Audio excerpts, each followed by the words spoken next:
at 6 o'clock. Can I have roll call? Chair Andrew Carr. Here. Nicole Hendricks. Not Hendricks Here. anymore. Huh? Never mind. Ron Heberlein. Here. Matt Constantine. Here. Sam Skull. Here. Yana Semenova.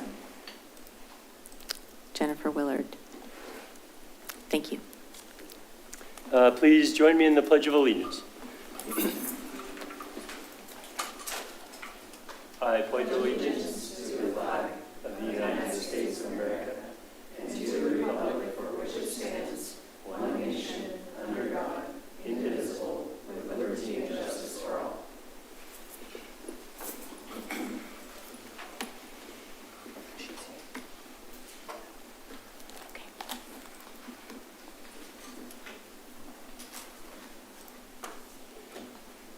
This is the time that citizens have the opportunity to address the Planning Commission regarding any item that is not already scheduled for formal public hearing.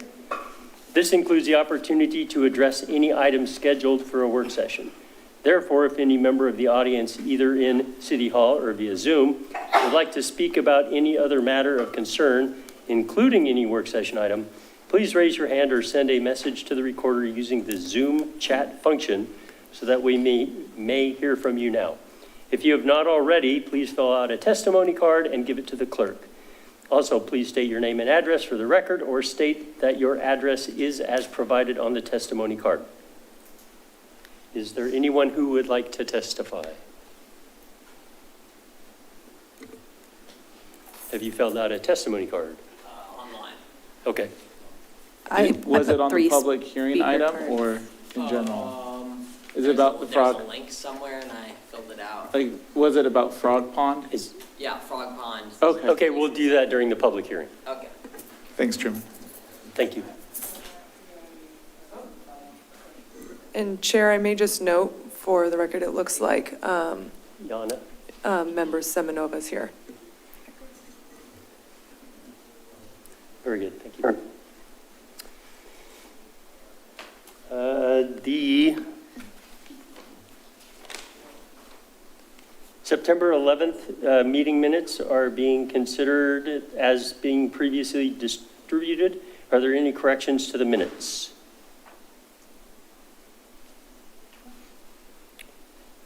Nope. Hearing no corrections, the minutes are approved as distributed. Now, I restart the continuance, whatever. All right, of the public hearing regarding resolution number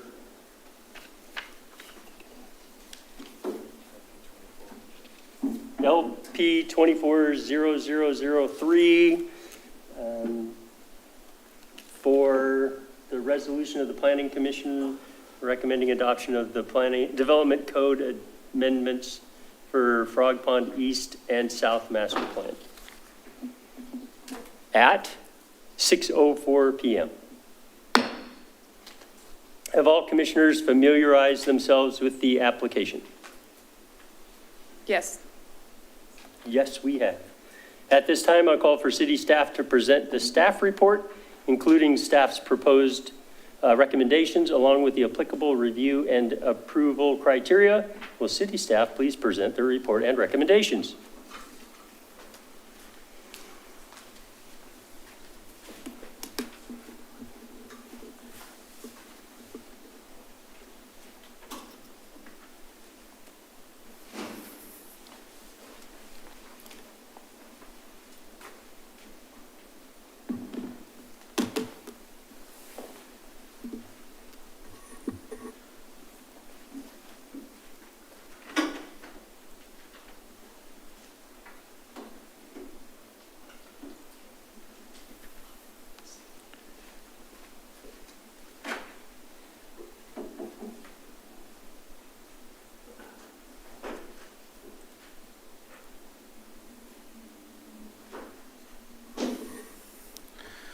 All right, for the record, my name is Daniel Pauly, city's planning manager, and with me is, introduce yourself. Amy Pepper, the Development Engineering Manager for the city. And I remembered to bring up the PowerPoint before I started talking, so that's an improvement. I've been the project manager for this project, and I'm pleased to present the proposed code amendments in this public hearing tonight. Tonight's public hearing, as noted, is a continuation of the hearing from July 10th. And criteria applicable to the review of this application can be found in attachment 2 to the staff report, which has been entered into the record and can be found at the side of the room or on the city's website. I'd like to start to be sure to acknowledge the many who were involved in the drafting of these amendments, starting with the Planning Commission, thank you, and City Council. I acknowledge the consultant team that supported the code editing, testing, and researching. This includes from MIG, Andrew Parrish, Kate Rogers, and Kathy Corliss. From Walker Macy, Betty Lou Poston, and Ken Puri. And from Eco Northwest, Becky Hewitt and Oscar Cecido Andrade. I also acknowledge Metro and state staff who are available for questions and needed. From Metro, Glenn Hamburg, and from DLCD, Kelly Reed, among others. Finally, I acknowledge the city staff that supported the project, Miranda Bateshell, Planning Director, and the rest of the planning staff that provided feedback, Mandy Simmons, Administrative Assistant, Zach Weigel, City Engineer, Amy Pepper, Development Engineering Manager, Carrie Rappel, Natural Resources Manager, Chris Niamsu, Community Development Director, and Amanda Geil-Hinman, the City Attorney. So outline of what we'll cover in my presentation tonight is a bit about public involvement, and then give some background and context for these code amendments and why we're where we're at tonight. This will be followed by an overview of the proposed code amendments. Finally, we'll address public comment that's been received prior to the hearing, as well as finally get to the staff recommendation. So first of all, public involvement. Really, this was a continuation of a longer project that culminated in the December 2022 adoption of the Frog Pond East and South Master Plan, which involved the public at a much broader scale. The center of this process was the many work sessions with this commission and the City Council. Also, we've met many times with stakeholders, particularly West Hills Development and AKS Engineering. And information was published on the Let's Talk Wilsonville website, and the standard public hearing notice have been sent. Let's shift to background. For anyone watching not familiar, I wanted to identify the geography we're referring to when we talk to Frog Pond East and South. Frog Pond East is north of Advance Road and east of Stafford Road. And then Frog Pond South is just south of that, south of Advance Road, surrounding the Meridian Creek Middle School.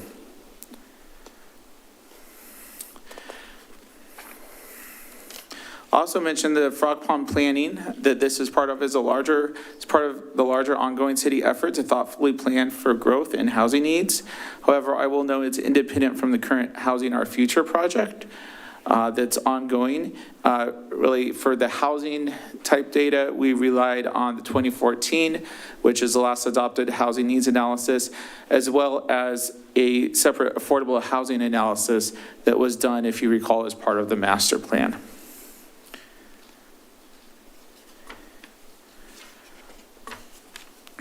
Next, I would like to walk through the decision tree that resulted in the proposed code amendments that are before you. It ties back to the 2022 Frog Pond East and South Master Plan, which itself reflected both state and regional requirements, as well as input from the Wilsonville community and other interested stakeholders. Focusing back on the master plan, the proposed implementing development code edits can be grouped really into 3 buckets. First are those that have specific direction in the master plan. You could say they were essentially pre-written in the master plan with the additional work, adding some detail around the edges and blending them with existing or other proposed code text. Second are those that have clear direction in the master plan but are less specific. Third are related code edits, or you could say accessory code edits, which are not directly called for in the master plan, but are necessary pieces of the larger puzzle to support master plan implementation. Others, and then there's others that are just, we were working on some of this residential code and it just made sense to bring them into the current code writing effort.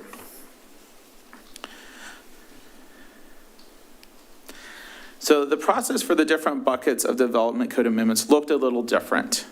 For those that directly reflected the specific direction, language was just essentially brought directly over in the code from the master plan with additional detail in that contextual language I mentioned as necessary. For those that required more direction and decision-making through those many work sessions, guiding principles were laid out, which are typical of other code writing exercises in the city. We first looked at existing city code and what existing city code may work well and would appropriately apply. Where existing code is not appropriate, the city looked for precedents elsewhere in Wilsonville. Finally, where the two were not available, the city and consultants looked to research and market information in Wilsonville and as necessary surrounding suburban areas. And once we went through all that process and as the different iterations, those different iterations were all tested, received feedback and revisions, and finally those efforts resulted in the code amendments that are before you tonight. So back even before the master plan, because these still are very evident in coming through in the amendments that are before you tonight, are key state and regional requirements. When Metro, who has the authority to add land to the urban growth boundary, added the land that is Frog Pond East and South to the boundary in 2018, it came with a number of conditions that the master plan and implementing actions must legally conform with. Some of these notable ones include planning for a minimum of 1,325 housing units, allowing townhouses, duplexes, triplexes, and fourplexes in all zones that permit single-family housing. Other conditions include encouraging ADUs and disallowing private covenants from limiting housing more than zoning. Subsequent to the 2018 Metro UGB expansion decision, a couple of Metro conditions were reinforced by new state law that required the same or similar things. Most notable being the House Bill 2001 in 2019, or known as the Middle Housing Law.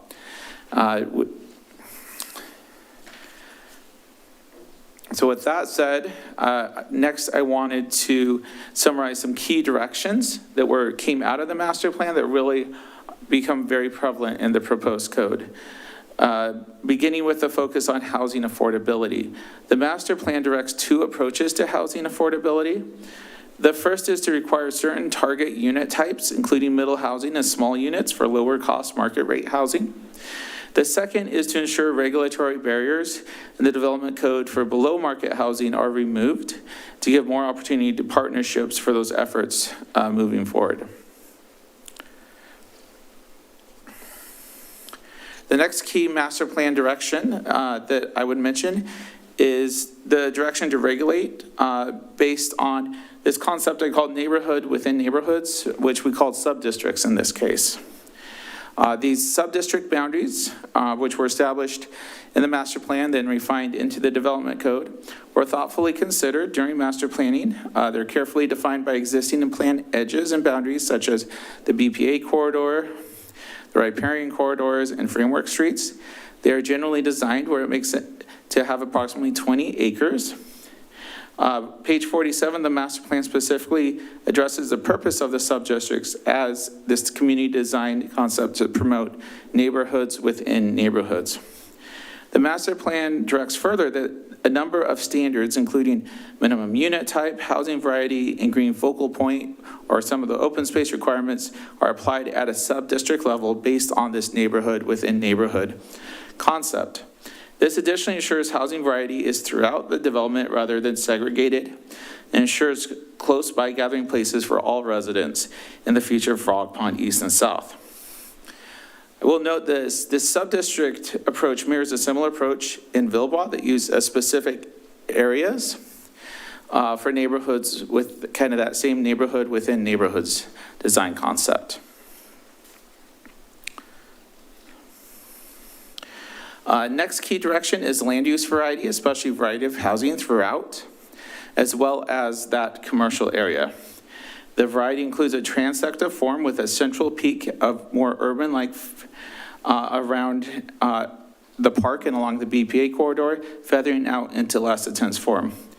And so again, I note that that was thoughtfully put around the park as well as up along the BPA corridor, with also a center down in Frog Pond South.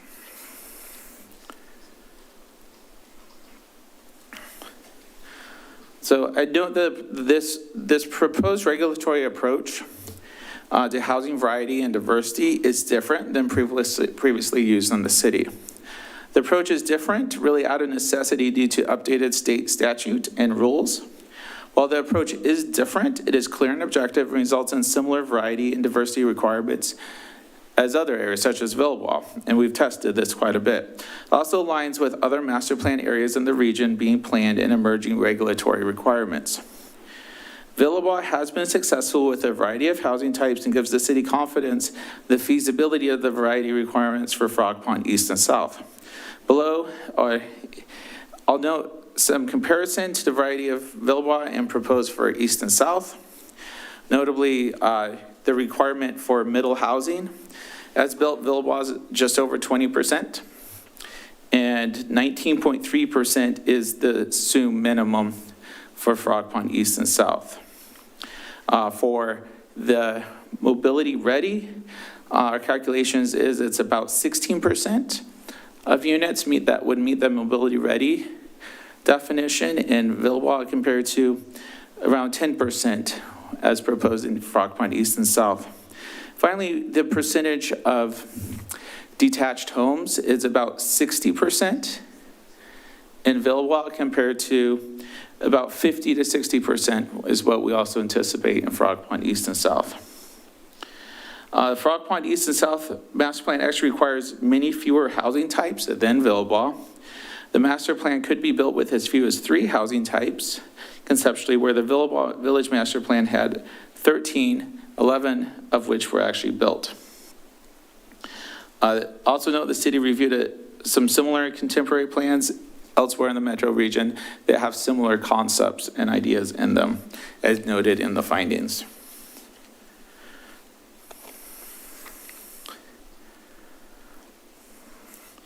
There's the 3 urban forms is a key part because that gets a lot into the design standards that are proposed.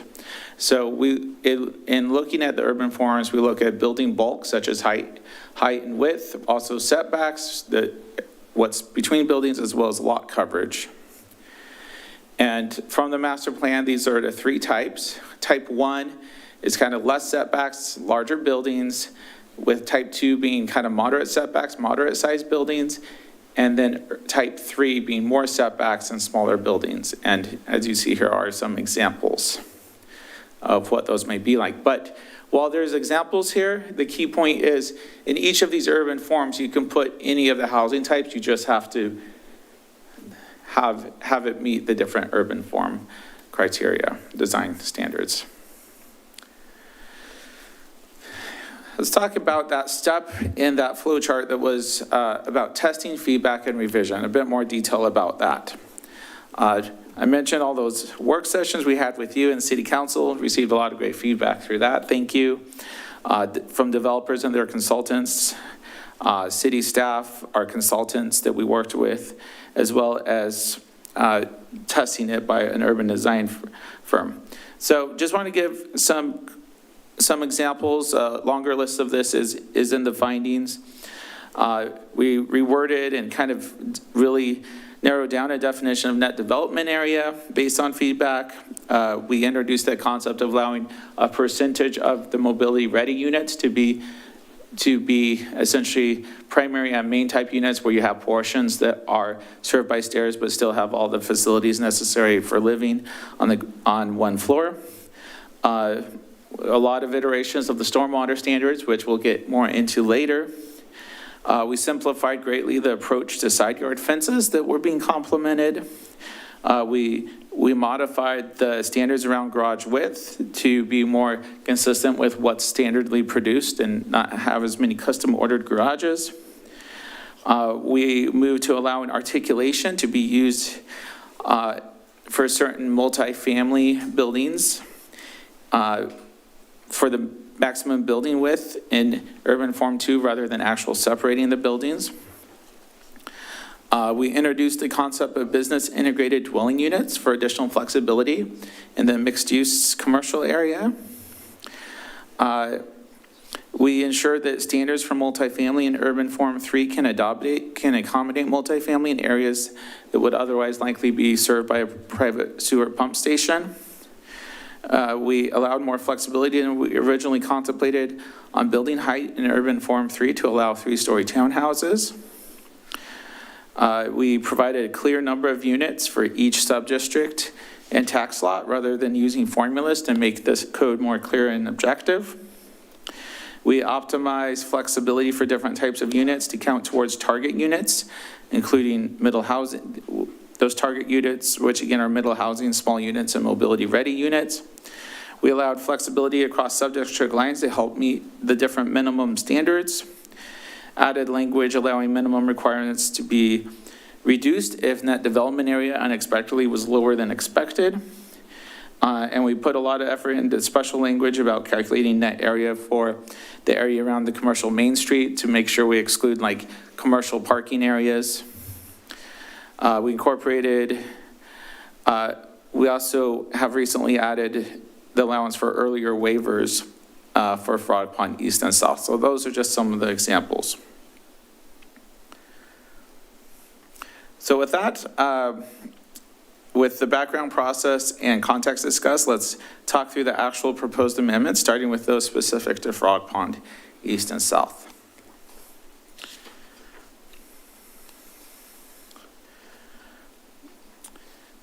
So first of all, we established the geographies.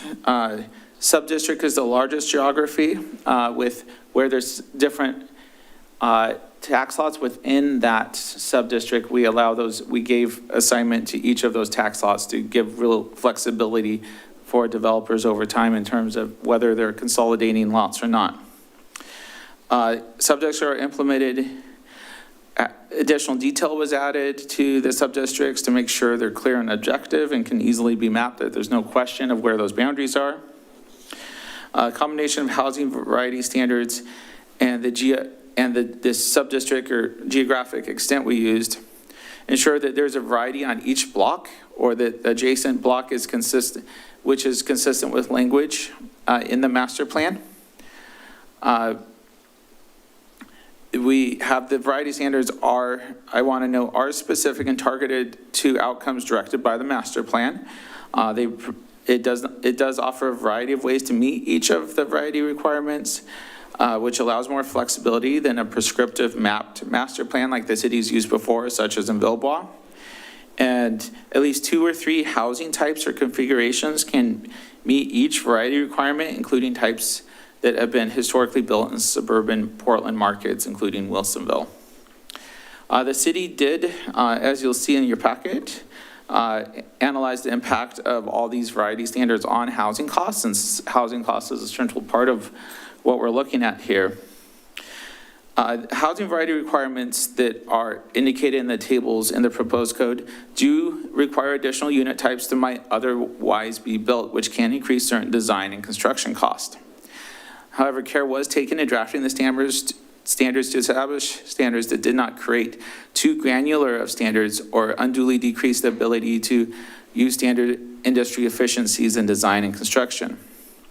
When weighed with the variety standards ensuring production of lower unit types, the potential for added costs of producing more unit types of units is offset. The city has found that weighing these considerations, it is better to have relatively higher design and construction costs on lower cost units than only having more higher cost housing, but be more efficient in the design and construction. So some specific ways that we've really kind of approached that minimizing the impact of that is not generally requiring variety within a block, but allowing that block level variety that's talked about in the master plan to be meet within a sub-district, and really kind of by default, it ends up working. We exempt small developments from requirements such as small unit and mobility rent minimums to avoid forcing too many units in a small area. As mentioned, we allow each variety requirement to be met by a variety of housing units, so we're not prescriptive that you have to build like a cottage cluster in this location or anything. That flexibility does allow that. And also we allow a single unit to be counted against meeting multiple requirements.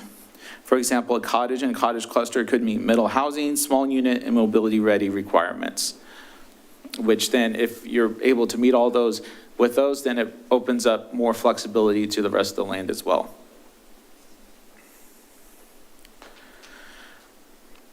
So when it comes to design standards, again, we looked at existing standards, really used existing standards for the most part.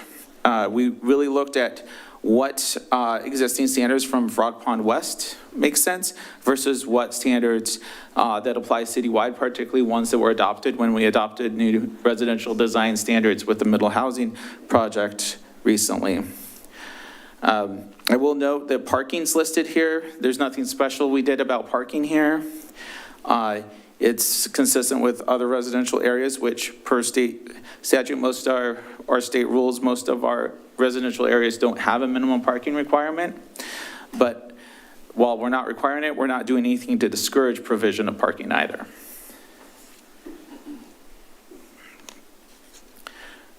So siting standards, again, reflect residential development in other zones for the most part. A number of these standards do differ by urban form. A couple of the site design standards that I'd mention are the lot size, it being defined by being large enough to meet the other standards rather than having a separate potential conflicting numeric limit defined, which has traditionally been done in a lot of residential codes.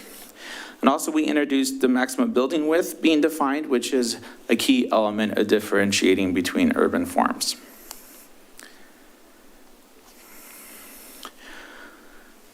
Parks and open space reflect what's in the master plan or what the standard requirements for most residential development in Wilsonville is.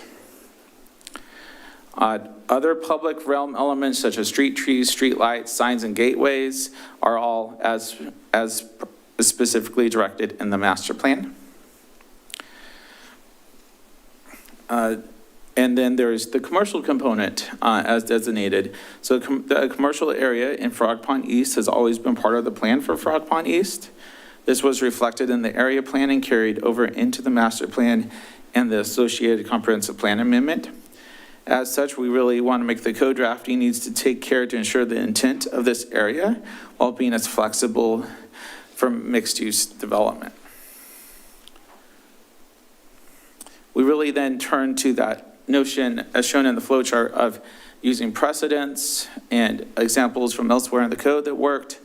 So we looked for there's similar code for commercial residential development in Wilsonville's town center. So that town center code really became the basis of what we proposed, a simplified version of it.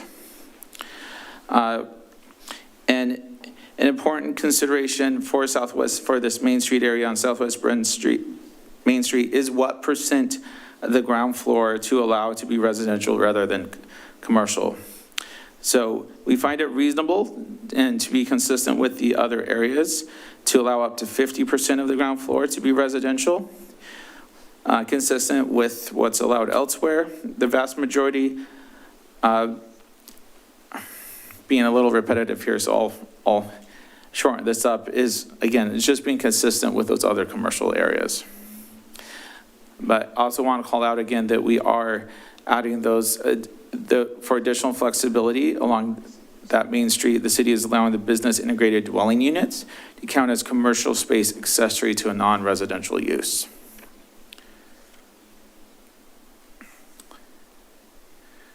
So I did want to clarify what are some kind of key things. Your packet goes through in detail of every kind of code edit since the last work session and since the hearing was open in July. But also I'll just highlight kind of the key ones. clarified what housekeeping facilities are in our dwelling unit definition, which becomes more consistent with state statute and rules. And also are the stormwater standards updates, which was one of the key reasons that we continued the hearing back in July. And Amy will get into more detail of that here in a minute.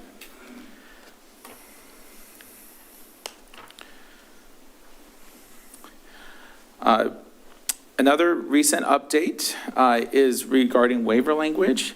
There's a desire to provide more certainty earlier in the process when it comes to waivers. And we support this concept, but also recognize we're not granting development approvals at this juncture. So really, in summary, what we've done is, in short, and in summary, caught myself there. Typically, waivers are granted when you've already essentially done everything but the construction engineering drawings. You've already designed the landscaping and the plat. So what we're proposing, and that's what we call the stage 2. And typically everything from that landscape design to annexation is done as one package. What really we're allowing is for that to be split up. So an applicant can come in and do the annexation up to what we call the stage 1, which is like bubble diagram level design typically, and can pursue certain waivers that affect site planning at that point, so they can have certainty before they go and do the more detailed design. And generally, in doing that, it's not appropriate to add a lot more detail, but rather just,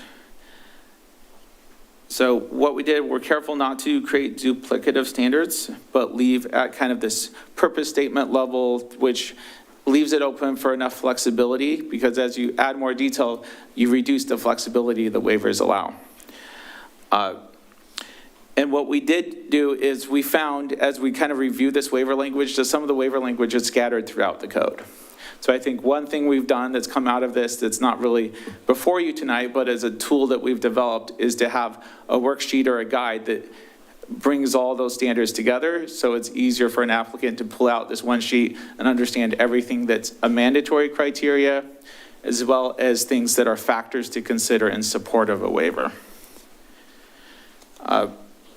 But in the end, we wanted to make sure that in these waiver criteria standard changes that we stayed within the scope that was advertised in the public hearing and focus on Frog Pond East and South.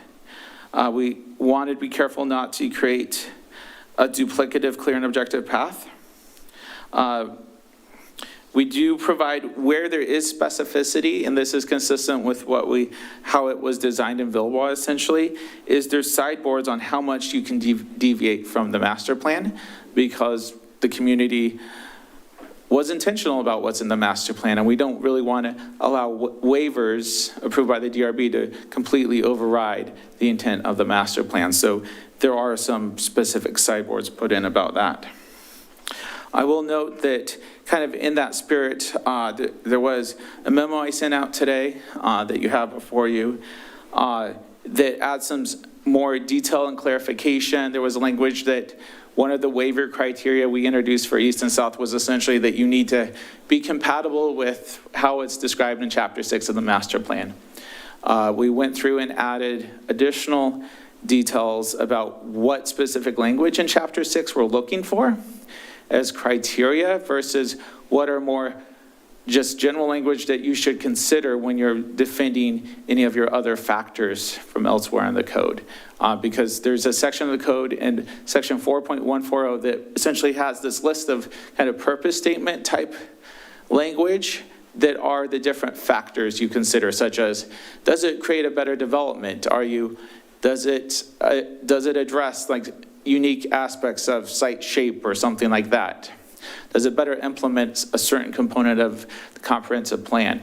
So as you go through and choose, okay, I'm going to defend this criteria in chapter 4.140, this additional language essentially says, what specific language we'd like to see from Chapter 6 of the Frog Pond Master Plan in defending a waiver in Frog Pond East and South.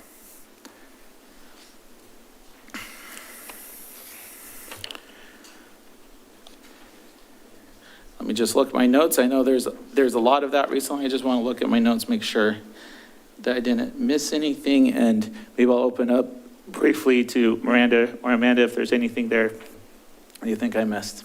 Okay, thank you. So with that, I'll move on to an overview of the amendments that what we've, again, discussed so far, amendments that are specific to Frog Pond East and South. There are a number of these amendments that impact and are essential to Frog Pond East and South operates, but also are applicable more broadly in the city. So the first one of these is a new review process and design standards for review process for multifamily. This includes for any multifamily up to 6 units, it's approved essentially just like you would approve a detached home or a middle housing unit, which goes through a Class 1 review, so there's no public notice. It's a staff decision based on clear and objective design standards that have been adopted. And then if it is a larger building over 6 units, you still need to, it's still clear and objective standards, but there is still a notice to neighbors. And it's more process than detached homes or middle housing. But as we discussed that with commission and council, it kind of became the conclusion that that was a happy medium.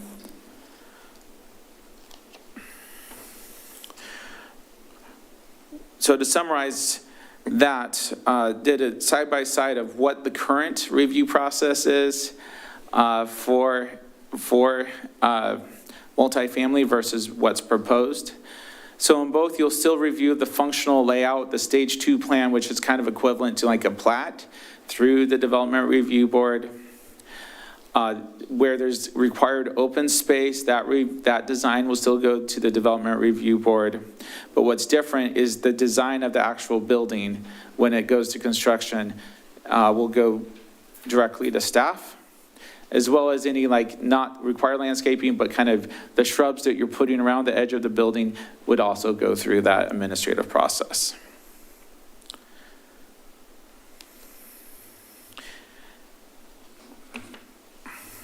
Next is something that was directed, again, by the conditions of approval that are part of this proposal is some updates to accessory dwelling units. The notable changes is currently only townhouses that have a lot size equivalent to the minimum for a detached home in the zone are allowed in ADU. Think like Charbonneau houses that are attached to the garage, right? Sort of situation. The new proposed is all townhouses, regardless of lot size, are allowed in ADU, which opens up a lot of possibilities. For townhouses, think like having a ground level unit and then another 2-level unit above that.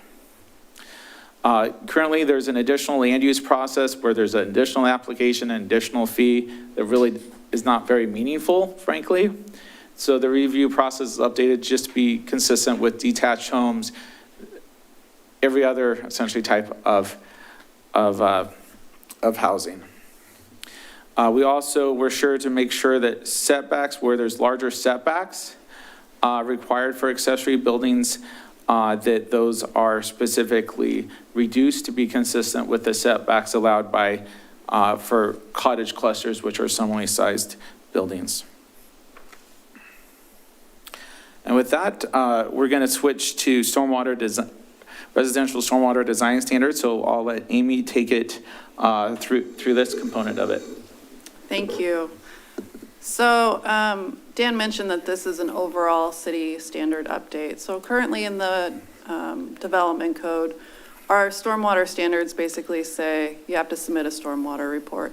And those stormwater standards are stuck in our public works standards. And the intent of these design standards is to bring in some of those components into the development code. As stormwater design has continued to evolve from federal and state regulations to require more land-consuming facilities than prior. Unlike your water system or your sewer system, that's kind of out of sight, out of mind, stormwater is becoming more visible. It's becoming more like the roads where you have very strict standards within your development code because they take up land. And so the city has an MPDS Phase 1 permit from DEQ that we are required to comply with that implements state and federal regulations related to water quality and stormwater quality. And one component of that permit is our post-construction stormwater standards, and that is to regulate and mitigate the impacts of development on stormwater. And our latest permit that was reissued in 2021 requires us to prioritize low-impact development.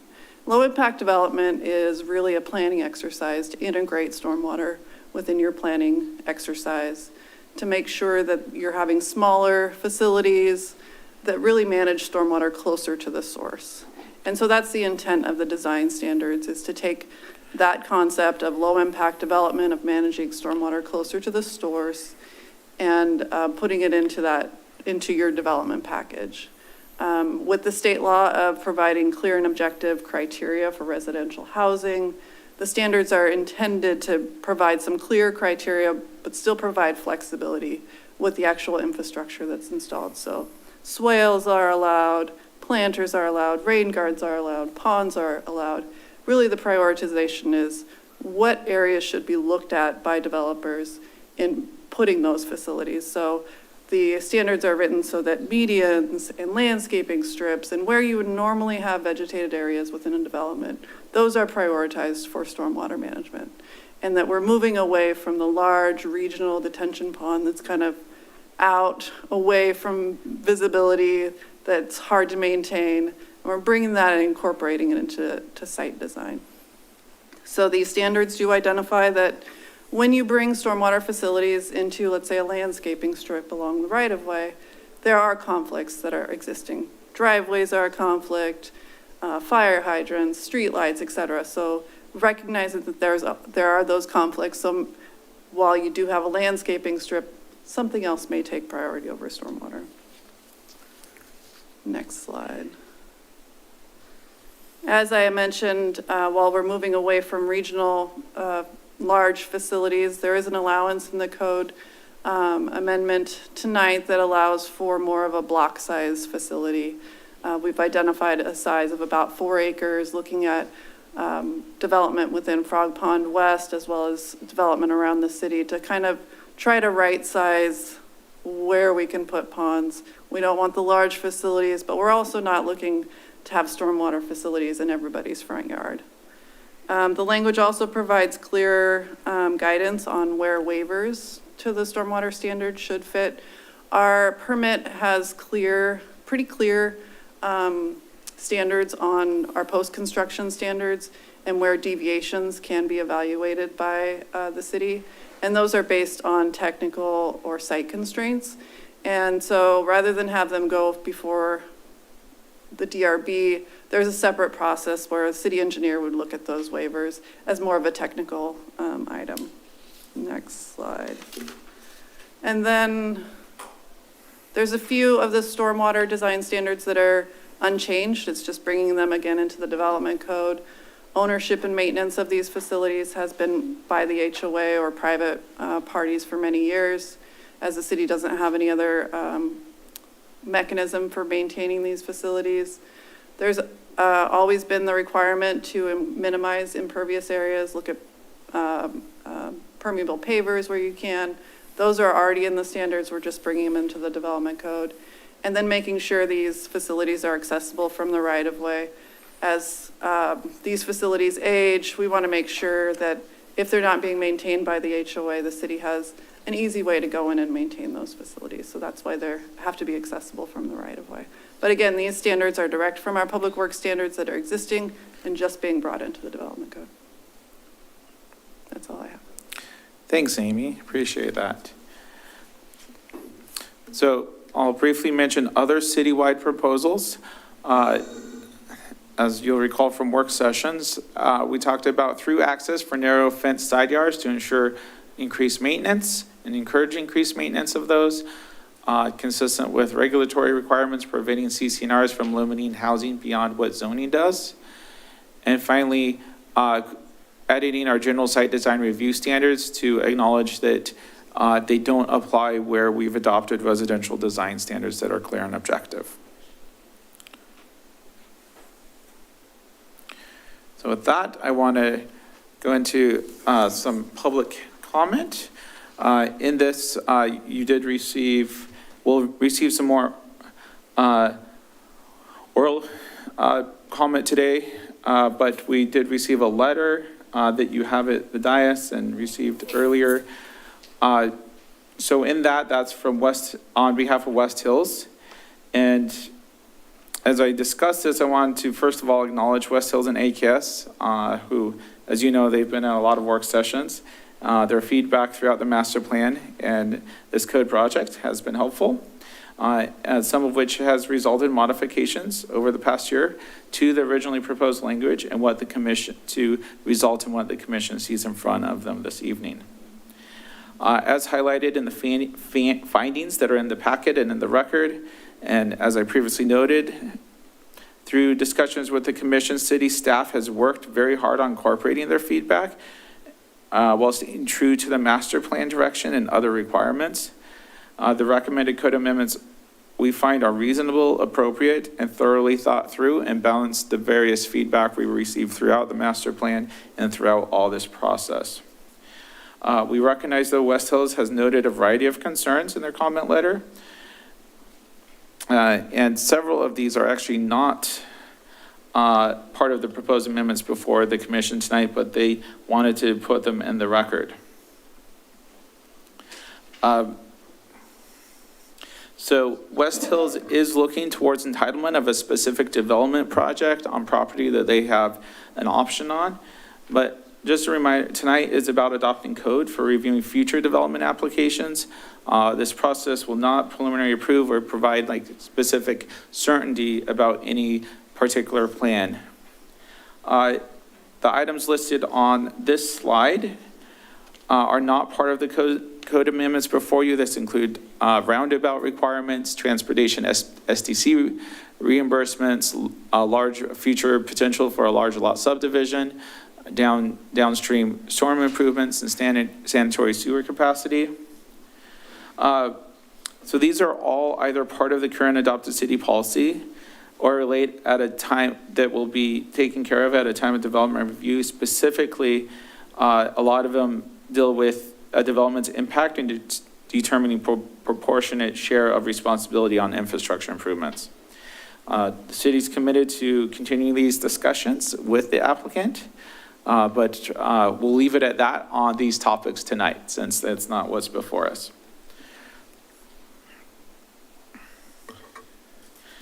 So let's talk housing variety. There's quite a bit of discussion there on housing variety, and as this commission knows, housing variety is an important part of the master plan and what's before you tonight.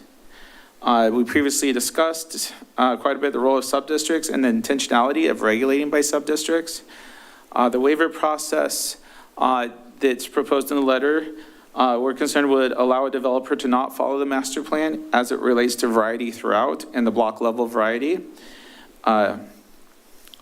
It could, if used throughout the master plan area, it could result in segregated housing types in different areas, which is specifically something that we're intentionally trying to avoid.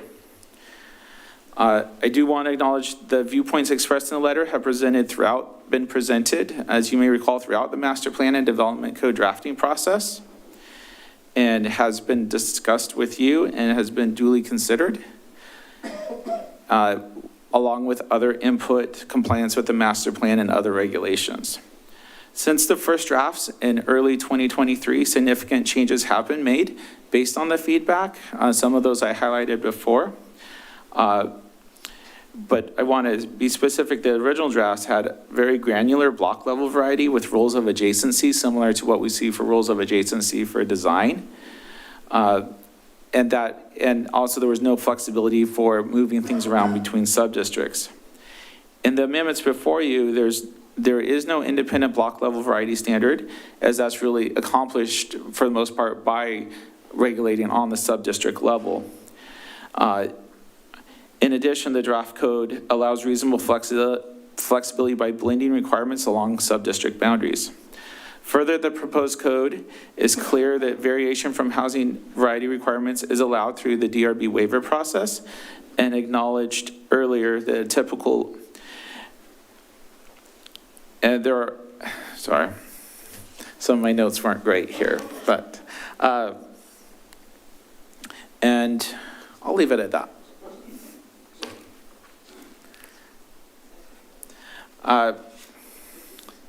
I do want to also talk about the ground floor retail. I think I covered this pretty thoroughly before, that it's consistent with kind of other commercial areas, but we've been consistent with that view, and we really feel that remains our recommendation.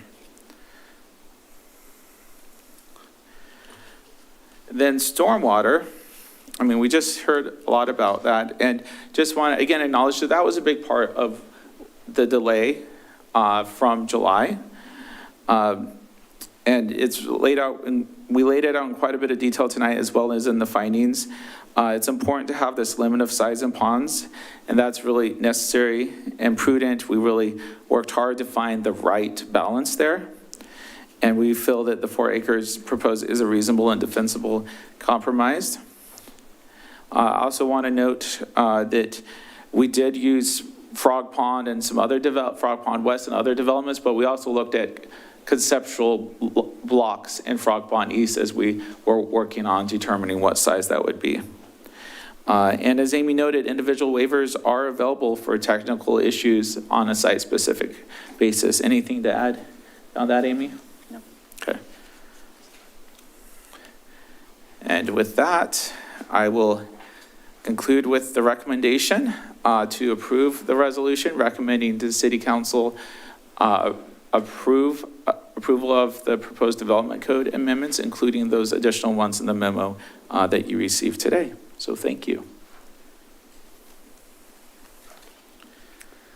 Thank you. Does the Planning Commission have any questions for staff at this time?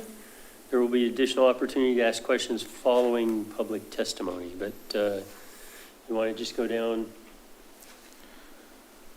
Nothing there? Yes? Of course. Anyways. Talking about the ground floor retail in mixed-use buildings. So the letter that we got this afternoon was requesting amendment to permit live work on the ground floor as a commercial use. So I would just want to get confirmation that currently a live work unit is not classified as a commercial use. That's correct. It's defined and classified as a residential use. Residential use. Okay, thank you. That's all I got. Questions? I have one question about the stormwater standards. They're tied to the public works standards, right? And so we're pulling some of that over into the development code. So when the public works standards get updated, then we have to re-update the development code, or is it just reference the public works standards and so you always come back to? We are actually in the process of updating the public works standards to make Okay. sure that they're more clear and objective. And so they will be brought into alignment with the development code. So they Okay. both apply, but they will be brought into alignment. And we don't anticipate any modifications in the future to the development code. Awesome, okay, thank you. Also good presentation. That was, you just summarized like the 1,800 page packet we had, and if I had that job, that'd be very daunting, so thank you. Commissioner Heberlein. Yeah, sorry, I forgot I wrote down another one. On stormwater, this is, I guess, more of a technical question. So the code doesn't explicitly mandate HOAs for maintenance of stormwater facilities. Is that correct? The proposed code does. It is in our Okay. public works standards that they have to be privately maintained.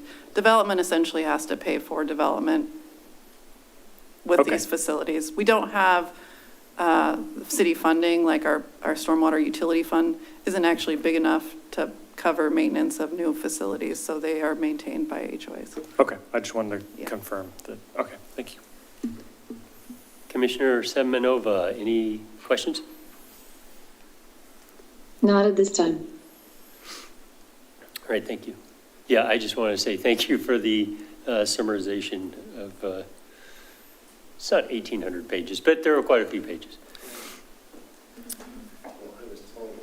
What? 1851. Oh, my gosh, okay. Yeah.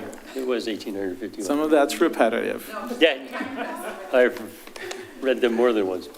So the next portion of the public hearing will provide an opportunity for the Planning Commission to hear testimony from audience members. We will take public testimony in the following order: those present in person at City Hall, then those participating remotely via teleconference, and finally, reading emailed testimony into the record. To submit testimony via email, use the following email address: planning@ci.wilsonville.or.us. Please note, written testimony received after the public hearing has closed cannot be considered. Please limit your comments to no more than 5 minutes. If you have not already, please fill out a testimony card and give it to the clerk. And I have 3 testimony cards, so let's start with Truman.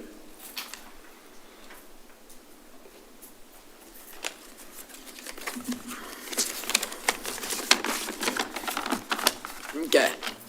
For the record, my name is Truman Whiting, and my address is as provided. Yeah. I bike around Wilsonville a lot, and despite living out of the way, I end up spending a lot of time in Villebois. This is mainly because it's planned very well, award-winning even. But even Villebois has some shortcomings in addition to being on a giant hill. One of these shortcomings is, despite being based on a traditional French town, it lacking the bike and ped infrastructure to boot. While I can attribute this and the subsequent lack of demand for active transportation to the aforementioned giant hill, there's a different area, which just so happens to be the subject of this meeting, where we can achieve this grandiose bicycling and walking infrastructure. You see, Frog Pond is pretty flat, at least in comparison to the rest of the city, so let me make my case for better bike and ped infrastructure in Frog Pond. First of all, it puts less stress on our roads, both financially and in terms of congestion, as not only can you fit 10 to 20 bicyclists in the space of a single car, but your average bicyclist does about 20,000 times less damage to a given roadway than your average car, allowing us to spend less money on repairing our roads. Second of all, it makes people healthier, with about 35% of our nation being obese, and that number expected to gradually rise over the next few years. It's clear that we have to do something about it. And finally, active transportation encourages people to live more social lives, as we, or my generation at least, are backing ourselves into this digital corner where the only way we can communicate with our friends and such is through digital media. In fact, a recent study conducted by the United States Census Bureau suggested that Oregon is the second loneliest state in the union. So it's clear that we need to build more spaces for us to interact and foster a sense of community. So you may be thinking, but we built bike lanes and people barely use them. And while it can be true, that's mainly because a lot of them are just 5 foot wide, painted gutters almost.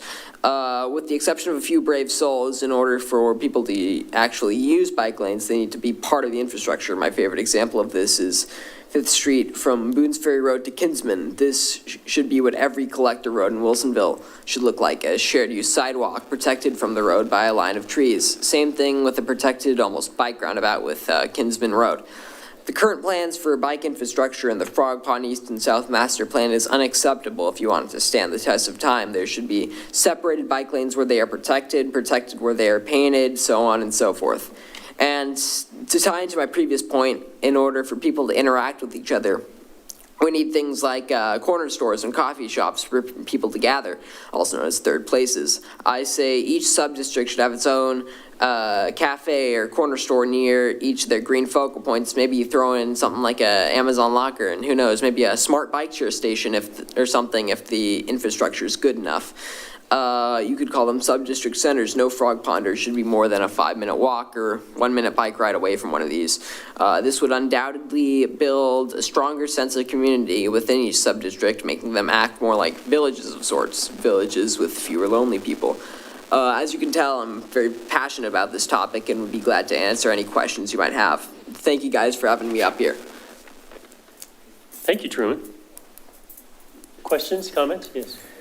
Truman, thank you for coming. That's fantastic. I love it. You come prepared, well thought out from your perspective. I appreciate your comments. Those are well received. You should attend more often. be part of the solution, be part of government. Any other comments? Yes, go ahead. Great job, Truman. Please come back and be a participant in the process as much as you like. Great presentation. Thank you. Great perspective. Commissioner Semenova, any comments? No, but I appreciate the commentary, and hopefully that will be heard Yes. by the developer. Thank you. Yeah, I do also echo Truman. Appreciate your comments. Well thought out arguments. Thank you. Next up is going to be Christy White.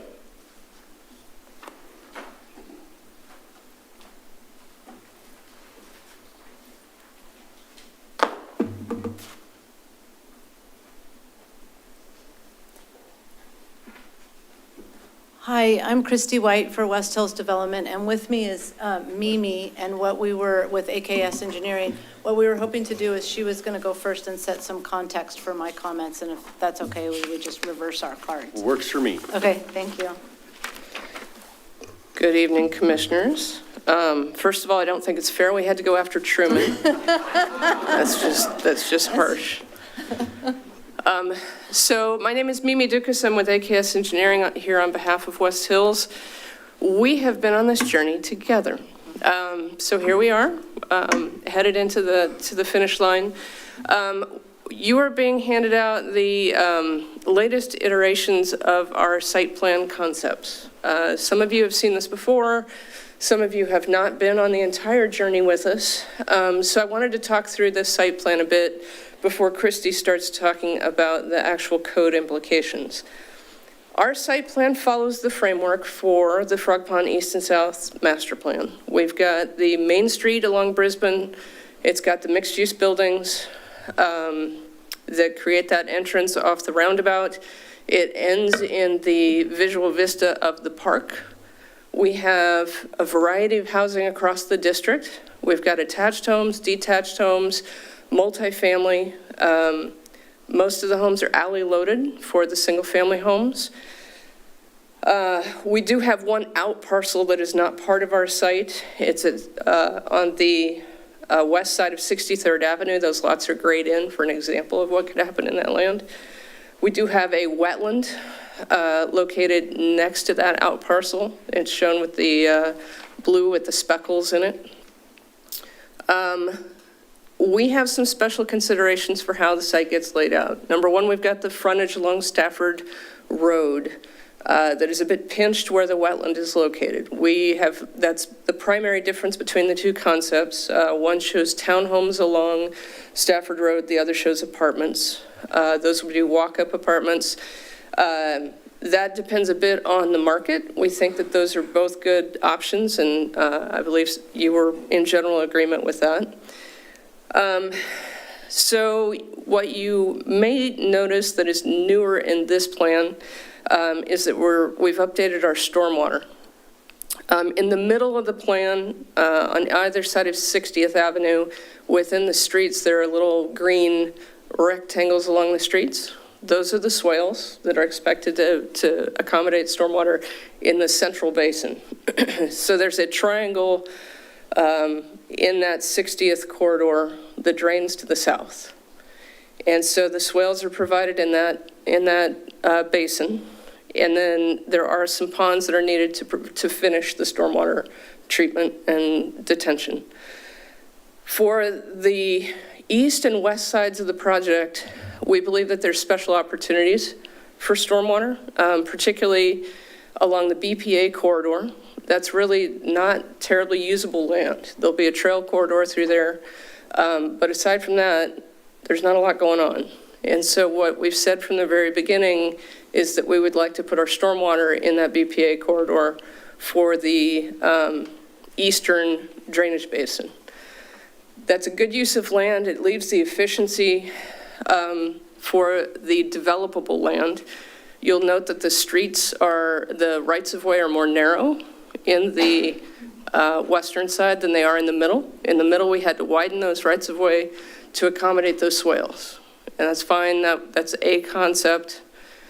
But where we've got the unusable land, unbuildable land of the BPA corridor, we think it's a better priority to put stormwater in that location to retain the efficiency of the land that is in fact buildable.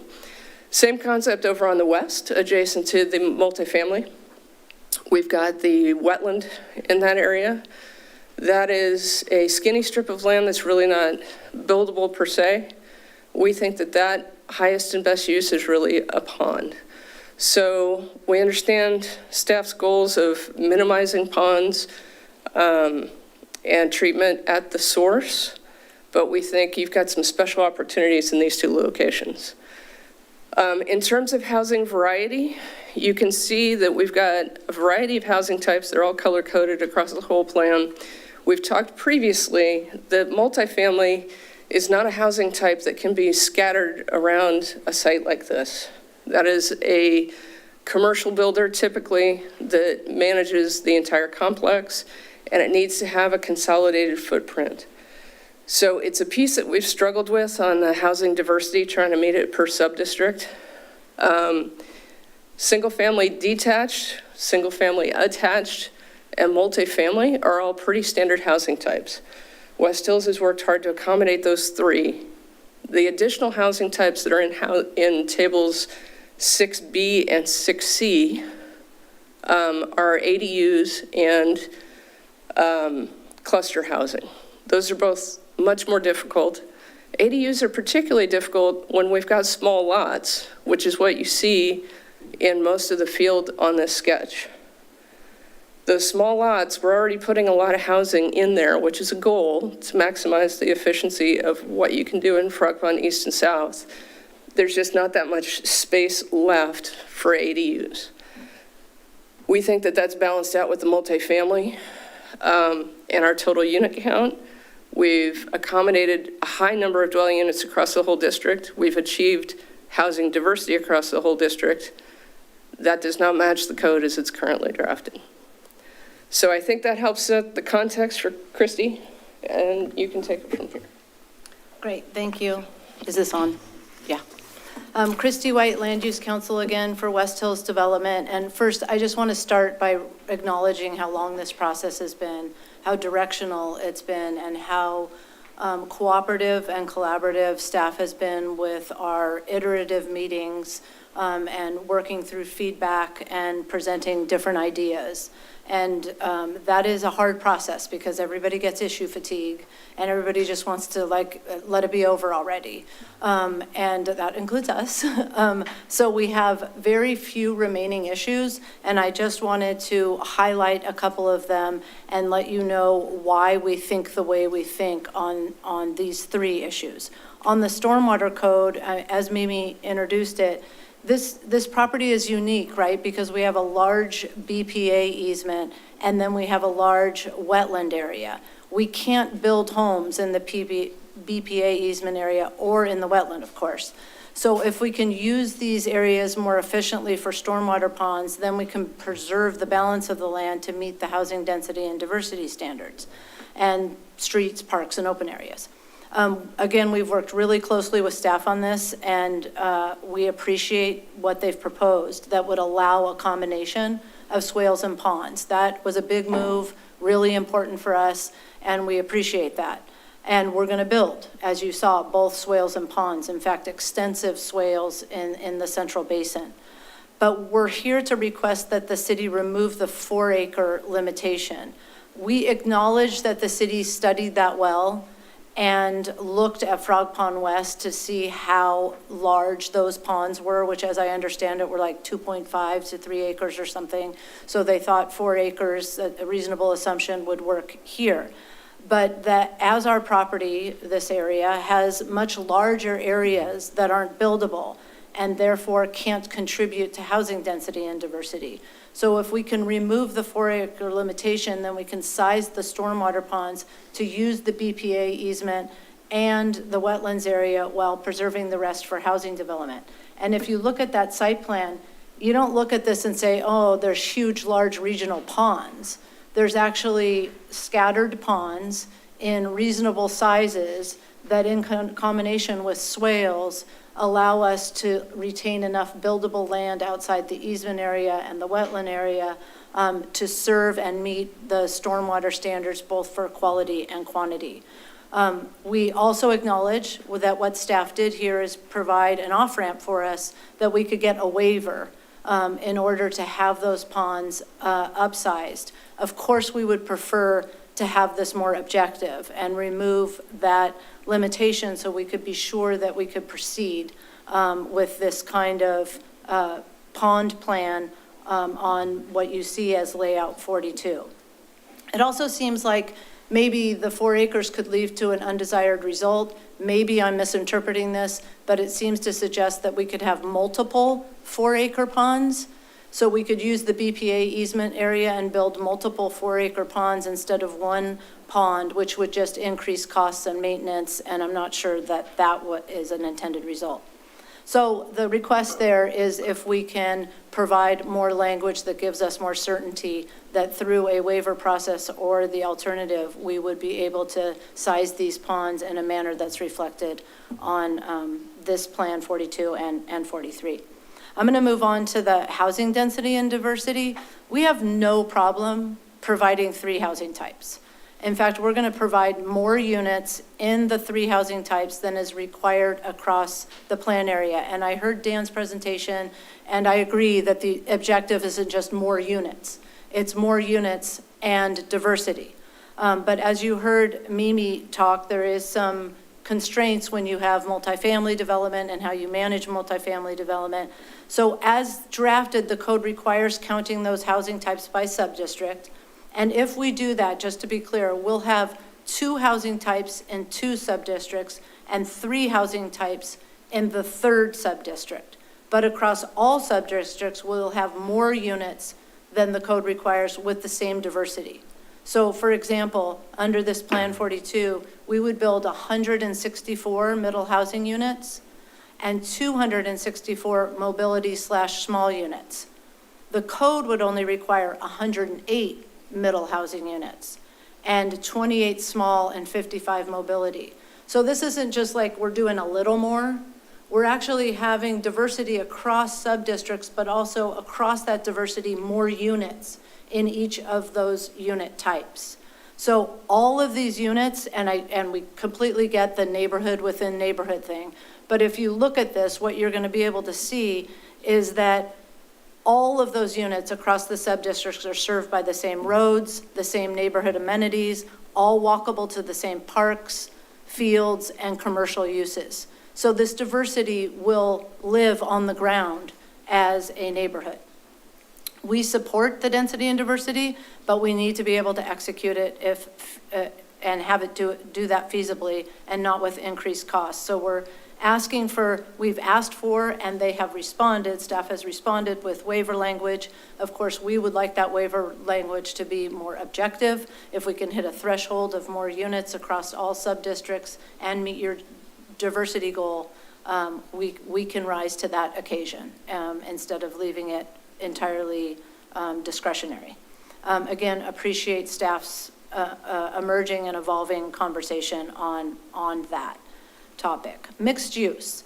Our mixed use component will be 100% of the upper floors will be residential and 50% of the ground floor will be residential. The other 50% of the ground floor will be live-work units. And there are other jurisdictions that treat live-work units differently than Wilsonville and treat them as a commercial ground floor use. And let me just get into the details of that, which I think are important. The details are this unit on the ground floor is designed to commercial standards. It is 12-foot floor to ceiling. It is a retail frontage or commercial frontage with glazing. It does have a main entrance. It is commercial.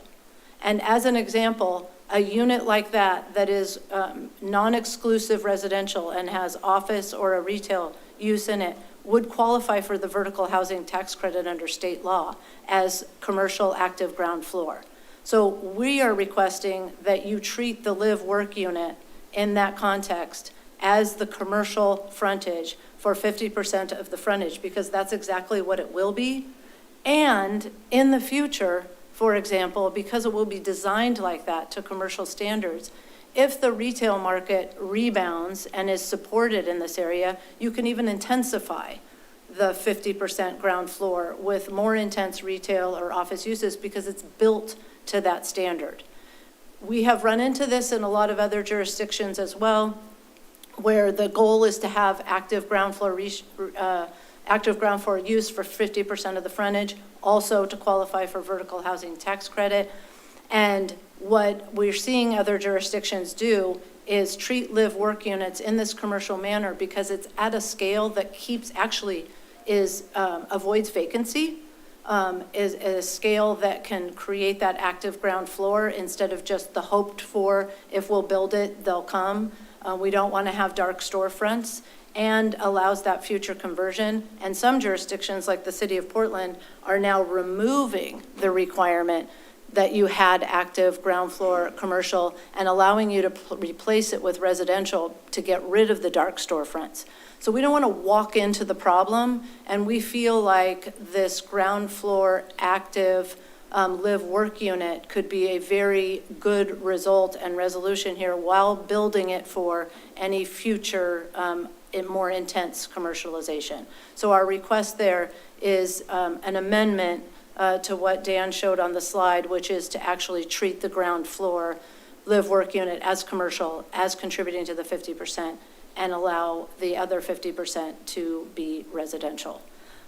Also agree with Dan, and I think we agreed in our letter that those other issues are not issues that we need to be discussing here tonight on transportation SDCs and the like. So with that, I would close by saying we are requesting the amendment to the sizing of the ponds. We'd like you to take a harder look at the housing diversity and density that we've presented in our letter and in the site plan, and are hoping we can get acknowledgement that the commercial use would be satisfied by live work. And with that, I'll stop and see if there's any questions. Thank you. Questions?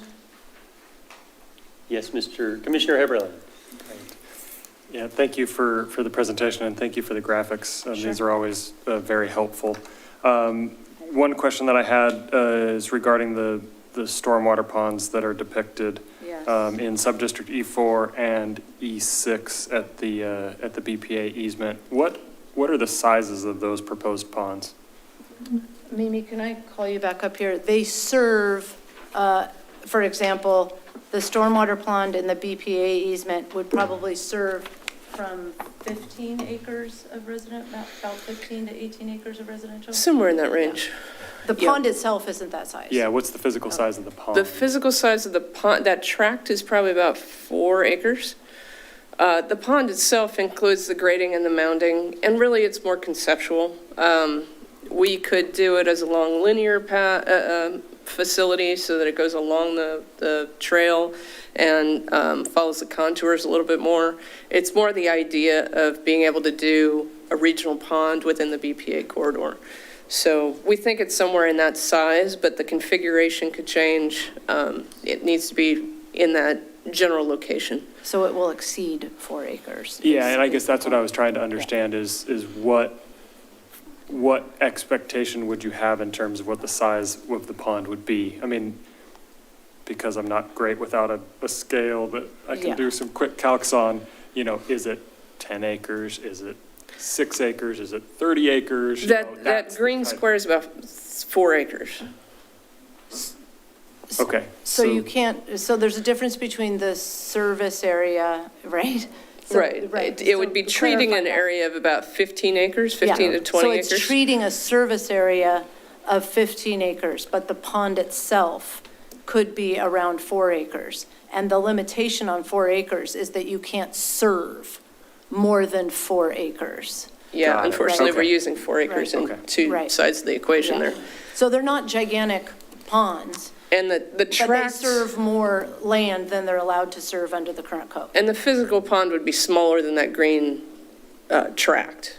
That includes the grading activity, and includes fencing, access roads, things like that. So the pond itself would probably be more like 2.5 acres, 3 acres. Okay. All right, and then I just wanted to confirm, District E4 and E6 are the two sub-districts that only have 2 unit types based on the previous statements? It'd be E4 and E5. Right. E4 and E5 only have 2? E6 does have 3. E6 has the multifamily that's over on the far right side. Okay. So it's got attached, detached, and multifamily. And I think one thing to recognize here is, and I think this is important to me, I don't know if it's relevant to you, but there'll be a compressed timeline. It's not like E6 is going to be built and 10 years later, you're going to get the diversity catch up on the next phase. This is all in a 3, 4, 5-year timeline. From occupancy to occupancy of first phase to occupancy of last phase. So sub-district E5 has attached and detached homes, that's 2 housing types. And then E4 has either middle housing townhomes and mixed-use buildings, elevator-served multifamily, so that's 2 housing types, or it's got the mixed-use building, elevator-served, and it's got walk-up apartments.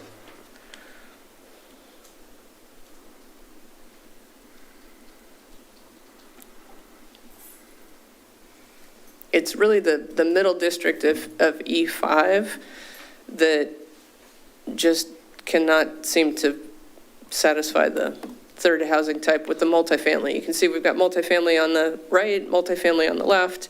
That middle one, we can't quite get there. Okay.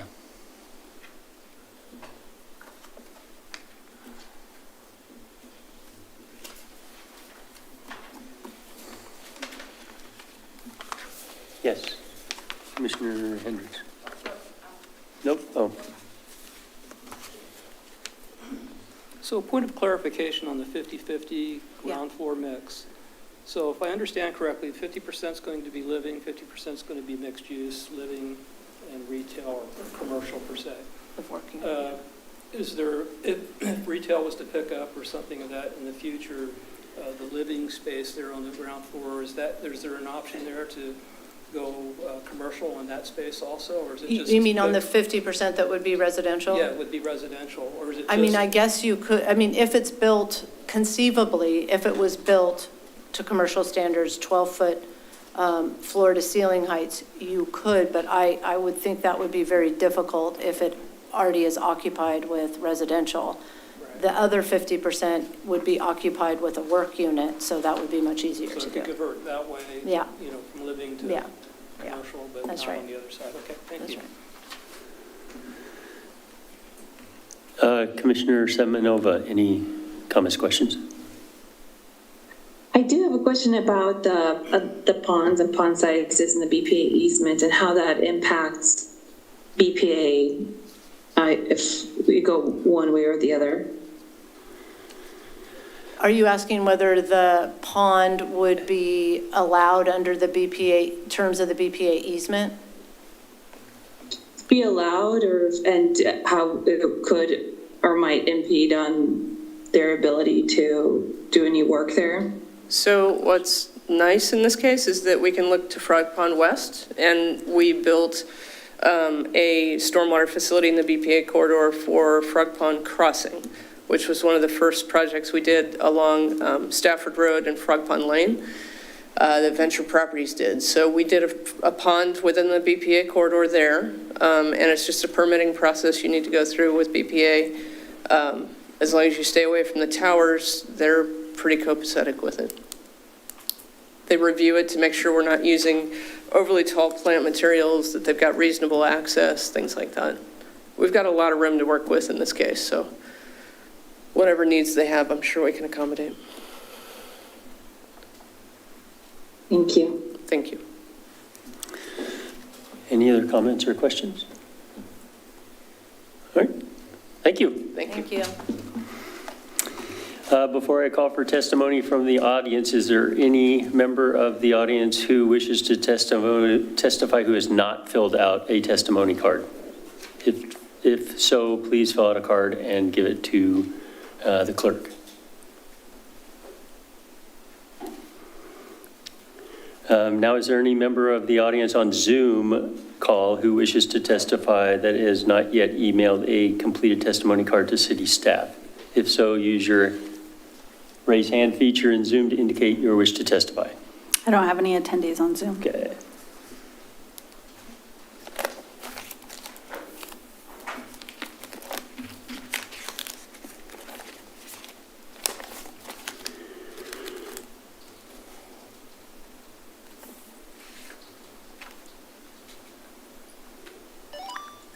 Next, it says, now I will ask city staff if any testimony was submitted by email, and if so, was that already handled? Dan? I've not received any additional testimony through email. Thank you. Thank you. Do commissioners have any additional questions of the audience? Do commissioners have any additional questions of staff and the staff report based on the testimony?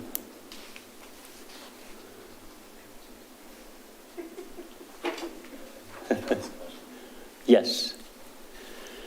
Dan, could you help me understand the area being served by the stormwater, the 4-acre versus the 15-acre, and what your position is on that from what was provided? Sure. So a couple of things. First of all, that 4-acre limitation is only for a certain facility type, which is on a long list of different facility types that are allowed. So like it was mentioned, a linear facility, that 4-acre limitation doesn't apply to a linear facility. It's just for a non-linear facility in its own tract. That is where, and so the 4 acres is the kind of the private lots essentially and the homes and adjacent sidewalks and streets that drain to that pond. That the water from that area is drains and is treated in that pond. That is the limitation. How did you arrive at 4-acre? 4 acres, sure. So 4 acres, we studied conceptual, looked at the size of conceptual blocks in what you see in 42, 43 here. We looked at development in Frog Pond West, in Vilbois, elsewhere in the city, and really did study what is a typical block size. And then, which is about 2.5 to 3.5 acres typically. And then we also, factored in, so assuming we're on the larger sides of that range and factoring in adjacent right-of-way, 4 acres is a reasonably generous amount to assume as a block size, because originally the iteration of this language was no larger than to serve a block. But we kind of well, blocks can be all sorts of sizes. Are you talking about the maximum potential block size? Or are you talking about the average block? So as is in the findings, that 4 acres is tied to kind of a larger block. And that's the intent, to essentially drain a block, which that goes back to this concept of draining close to the source to be consistent with pre-development hydrology. And it's not really feasible to, put all these facilities on every lot. And putting it all in one pond doesn't really mimic that pre-development hydrology either. So block level seems feasible, and we've seen it constructed, including in Frog Pond West, where it's a size that drains the block, functions, and also that's only one, because we do want to see, to preserve development area, to use those areas such as medians and other kind of underutilized landscape areas wherever possible, to use those as stormwater, so we're being efficient with land. And there is a waiver process built into it as... Yeah, and particularly in the BPA corridor situation, you could put, however long linear ponds along the edge, plus you could put ponds along the trails that go through it. There's a number of different options that can be integrated into the park. It's just if you have kind of that internal 4 acres kind of ponds, or kind of what you think of the larger pond, we want to keep those ponds smaller and kind of that block level. Got it. And I have many more stormwater experts in the back, so I'm not sure if they want to. I'm not the stormwater expert. You covered it well. Okay. And I would just note that it's pages, some of the findings about this are on page 151 to 153 of the packet, in case you want to look that over as you're considering this. Commissioner Heberlein. Yeah, I guess just kind of tacking on to that, but the concern as I interpret it from the public testimony is not the size of the facility, but the area that it's serving. Yes. And it's serving larger than the block level, and that is the problem. Is that? Yeah, but that limitation to serving only the block level only applies for those where it's a separate tract that's a dedicated like pond. So if it's like the linear facility or that limitation doesn't exist, because partly because just by their nature, they'll probably serve about that area. And plus those facilities integrate better into development design. But it's keeping those a reasonable and prudent size for those kind of a tract in the middle of a subdivision that's dedicated to stormwater. So if they called it a linear stormwater retention facility, it would be okay, but because it's called a pond, it's not? So there's different design components. A planter or a swale, for example, is more linear. The minimum width is 8 feet, so you see it more like a linear facility. A pond is designed differently. It's just like it sounds, just a pond. And I just want to remind you that you were provided a site-specific plan. However, this code is to apply citywide. And so we need to be cautious that we're providing clear and objective criteria that we can apply across the city and not just to one specific site. And that is really the purpose of the waiver. We are again having to implement these to support our compliance with our MPDS permit. So we don't have a lot of flexibility. Again, we're moving away from regional ponds at the federal and state level, and we're being mandated to do that. And this is our way to implement those mandates. Okay. I would add kind of in regards to waiver, be it sign code or whatever we're doing, when we're writing regulations, we try to roughly, like, if we can get it to where the standards are hitting 80 to 90% of scenarios, we're feeling more comfortable with that. We understand there's always going to be outliers, and that's why we have alternative methods and waivers. And there are some unique aspects of this land in terms of the BPA, but we really have to look at, like, does you end up putting up linear swells in the park spaces and stuff end up providing enough, right? Because one thing we don't know with this design is, are there already areas that will naturally tend themselves to stormwater that a pond this big in the BPA corridor may not even be necessary?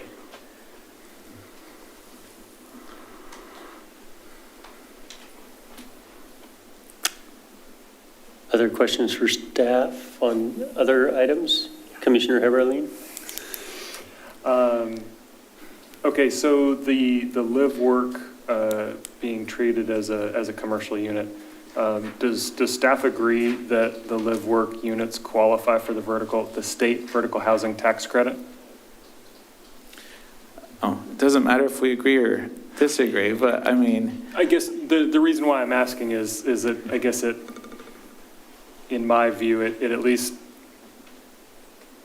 has some sort of assumption from the state that there's a level of value for that live work unit similar to that of a commercial unit. So I was just trying to understand if that unit type does Miranda, qualify. if you want to say it, then I have some additional thoughts too, so go ahead. Thank you, Commissioner Heberlein. I would note that I haven't refreshed myself on the vertical housing development zone credit recently in terms of the state requirements, and I could do that and respond in a few moments. I would note a few things, is that different cities define live work differently. And so yes, it is correct that some would consider that to be sufficient for commercial or retail, essentially designation, and would not call it a residential unit type. In comparison with some of the cities that we've looked at, though, some of those also do require that there actually be a commercial component in their live work and that it not be optional, and that just designing it for commercial is not sufficient. I will note that the city council adoption of the vertical housing development zone, the program that we have at this point does not apply to this area. At this point is only adopted for the Main Street District and Town Center, as well as the Villebois Village Center. Within that, the city council applied additional criteria. So live work as the only commercial component is not sufficient under the city's current vertical housing development zone program. So to me, that would be potentially an important component for your conversation, which is that we have our own local criteria that exceed that of the state, which is allowed. And that includes having, I'd have to go back and, I don't want to quote the wrong numbers for you, but it includes like a commercial space in each of the buildings that's created. That's essentially not just live work. So even if we were, so there is an element of counting live work that is allowed, but it's not the only way to meet the 50% standard in the city. There are other local requirements for commercial retail. And I can look that up specifically now and respond again in a few minutes, if you give me a moment. Yeah, and I'll add, Miranda started touching on this, but the fact of the importance of defining live work, and because the definitions do vary, so I think a lot of you look statewide or different jurisdictions, that does vary. And so that was considered, right? On one extreme, you do actually require a certain percentage or a certain amount to be an actual dedicated commercial space, and then another portion is residential. On the other extreme is really what we've seen in practice in Wilsonville, like in Villebois and other places, is where it truly is a residential. I mean, you may have an office, but it's truly residential with a storefront, right? It's a residential unit in a commercial space. And that's really not we don't feel that's the intent. And in developing this code, we had to acknowledge that those types of units exist in the city and will continue to exist in the city. So as we create these new definitions, we need to acknowledge that. So that really drove us to create this defined live work truly as kind of a commercial unit, a residential unit with a commercial storefront. But we did also create this kind of new term, the business integrated dwelling unit, which is more the traditional kind of old days that you tell someone live work, kind of top of your mind, you think there truly is a living portion and a work portion that's dedicated and required to be. You can't just it's not flex space per se. It's you have a dedicated, it's the traditional, ground floor cafe with the living unit above, like you see in a movie or something, right? So really, that allowance of the BIDUs do get to that concept, that true commercial live work, where there's a dedicated space for commercial and a dedicated space for living, which opens up possibilities for a sole proprietor that is only paying rent to have their commercial business and their residence. It's even think of a friend that's a chiropractor I was talking to recently that's he would be able to have your practice, and then so he's not paying rent on his practice and his home. He can just pay one rent for one space. So that's really the BIDU introduces that concept, which adds more flexibility, and which I think and in that case, if it truly is, you have a dividing wall that creates that true live space and that true workspace, then yeah, that's allowed and that's counted commercial. But if you're just having a residential unit that maybe looks slightly commercial on the out front, we're not going to count that as a commercial. I mean, that's kind of what the final determination and recommendation came down to for us. Okay, so really that business integrated dwelling unit is analogous to some jurisdictions' definition of a live work unit where there is required externally facing commercial component. Correct. Okay.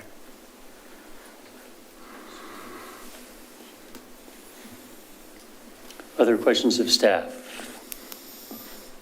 So I would, Chair Carr, if I may, I can at least respond on the city's vertical housing development zone criteria while I'm still trying to assess the state criteria. So from resolution number 2971 that the city council adopted, in addition to the project certification requirements that are in ORS 307.858, which is the relevant statute for the vertical housing, the following criteria apply to ground floor interior spaces intended to qualify as non-residential. So to qualify for that commercial component, there has to be direct street access required to and from the primary public street. There needs to be the commercial mixed-use design requirement for the ground floor, so designed to the commercial standard. The design of live-work space must meet building code requirements for commercial.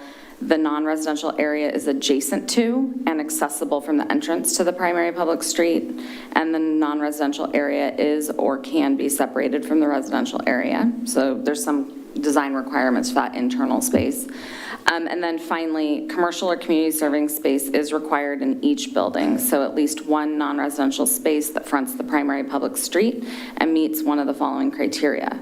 Commercial space designed for use by an entity engaged in the exchange of goods or services with the public, excluding live work. Community serving space that provides access and benefits to the broader community beyond building residents and their guests. And then finally, the final local criteria is that the project must demonstrate consistency with the applicable goals, policies, and/or objectives and adopted master plans for the project site to the city's satisfaction. Okay, so in a 10-unit development, it would only require one commercially facing live use, is that? So since we have an example of a plan in front of us, the main street includes 4 mixed-use buildings. Each one of those buildings would be required to have at least one Commercial? Yeah. dedicated commercial space that's not live work. Not 50%, which is what we are requiring. The state is the one that requires the 50%. And so the state requirements for whatever commercial is, which I believe live work, if it's built to commercial standards, does count. I'm still working on that. I don't know if you've had looked. But if that is the case, then essentially live work could count as that 50% calculation. But essentially what the city council at the city of Wilsonville has said is that that's not sufficient. That even if we're counting that 50% of that frontage is live work and it's designed to commercial standards per whatever the state requires, that there's at least one non-live, solely commercial or community serving, like commercial space in each of those buildings. Okay, I don't think I need to do more research. Okay, great. Yeah. I'm good with that answer. Okay, thank you.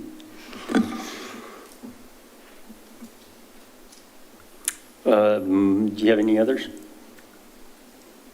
I'll reserve the right to change my mind, Okay. but no. I do have a question on the density and diversity. So it was around the adjacency discussion we've had in the past. Yeah. Does not the adjacency rule apply to 4 and 5? Correct. So for example, 5 could count the overage of like accessible units and the mixed use could be counted towards E5. Okay. And then conversely, what's in 5 can count towards 4? Correct. Okay. But as it stands, it would be 6 going into 5 and 4 going into 5, because those are the two. So 4 That's the and 5 2 have the 2 unit types, Oh, that's but they right, 4 actually and 5 have should- yep. 3 between the Yeah, 2. you got E6 as The 4 between the 2. Yeah. That's the way I look at it with the adjacency rule. Does that fit? Because this can be used over here, and these can be used here. Am I looking at that right? Correct. Yep. Other comments, questions of staff? Your Commissioner Semenova, any? You're running out of time, buddy. Good. Chair Carr, before we close the record, I just have a question of staff. Are we assigning exhibit numbers for the memo, staff's memo, the letter from Christy White, and then the distributed information this No, evening? I think it's in the record. I think we're good, right? We don't need exhibits for planning commission. The letter and the memo need exhibit numbers. Okay. So we'll give them exhibit numbers. So the via email received October 9th comment letter from Christy White would be Exhibit A, and the memo October 9th would be Exhibit B. Thank you. Dan, what about so the letter, this one is one thing, but then we also have the graphics, that needs to be another exhibit? Well, Or is so that- let's just clarify, because to the resolution, there's already an Exhibit A. That's the staff report and attachments. Okay, thank you. So, So you got B and, yeah. so That's what I have. Dan, are you, I would, if it were me, I would label, The city one. this isn't B. in the packet, right?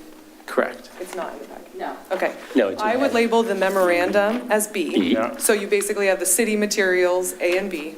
And then the Then letter the October 9th letter as Exhibit from Christie.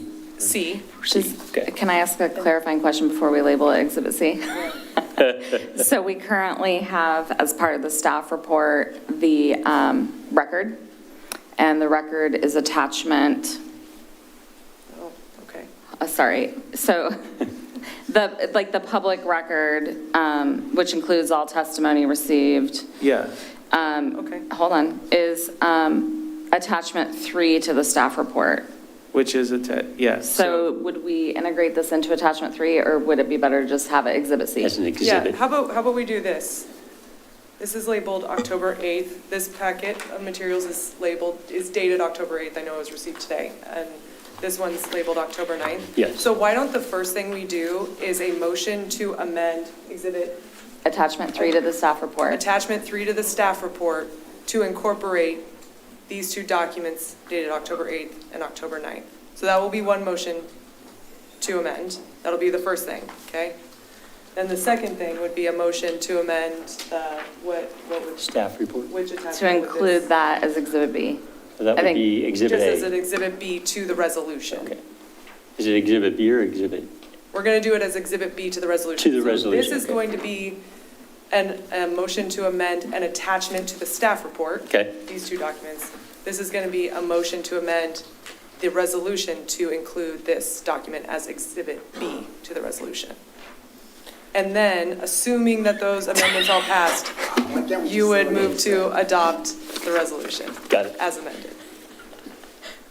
I'll help you with it. Motion to amend resolution to include memorandum. Point of order. Memorandum Do we need to from close the October public 9th. hearing? Hold on, stop. Yeah. Do we need to close the public hearing? Yeah, I think we're just having this discussion. We'll Okay. get there. Okay. Yeah. I can help you through the Motions when we get motions there. when we I'll get give it a there. whirl and see if I can, Okay. butcher it for you.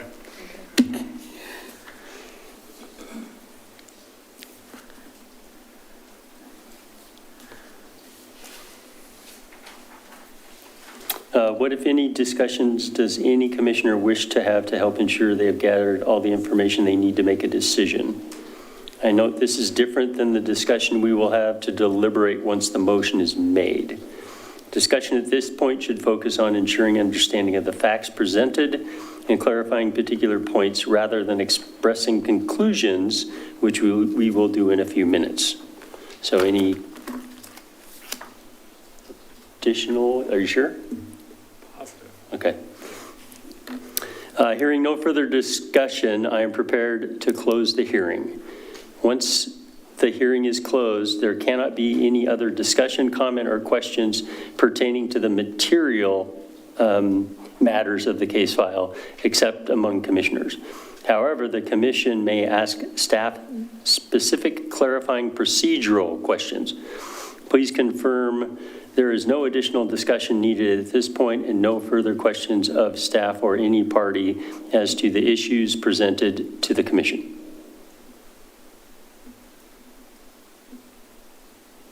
I declare the public hearing closed at 7:50 p.m. So now with the public hearing closed, it's time for the commission to entertain the motion to deliberate and make a decision on the resolution before us. If a commissioner wishes to amend the staff report in any way, it should be included in a motion or a separate motion, or a couple of motions. Would you like to make a motion, I would love Commissioner to. Heberlein? Yeah. Or two, or three? Okay, so just to make sure I've got this right, so technically there's 3 motions. Correct. Okay. Correct. All right, and the first 2 should be the amendments. Well, we're going to do one. We have to amend, then Yep, second, then Yeah, vote, then amend amend. Yeah, okay, so 3 separate motions, okay. yeah. All right, I will move to amend attachment 3 of the staff report to include the attachments dated October 8th, 2024 and October 9th, 2024. Second. We have a second.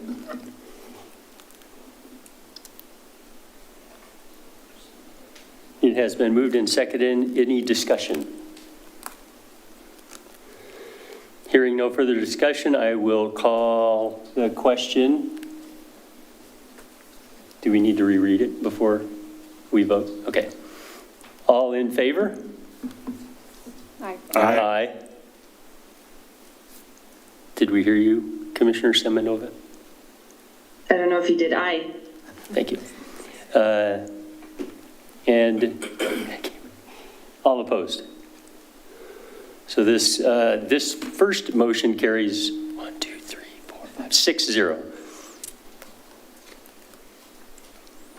All right, I move to amend the resolution to include the memorandum from Daniel Pauly dated October 9th, 2024, As Exhibit B. as Exhibit B. Second. It has been moved and seconded. Any discussion? Hearing no further discussion, I will call the question. All in favor? Aye. Aye. Aye. All opposed? The motion carries 6-0. Okay, I am going to make you do, just so we're abundantly clear, I am going to make you do potentially one more amendment. Because the resolution is the Planning Commission recommending to the City Council, Exhibit A, and now also Exhibit B. So I would also say a motion to amend Section 1 of the resolution to add after Exhibit A and Exhibit B. Okay, explain that one.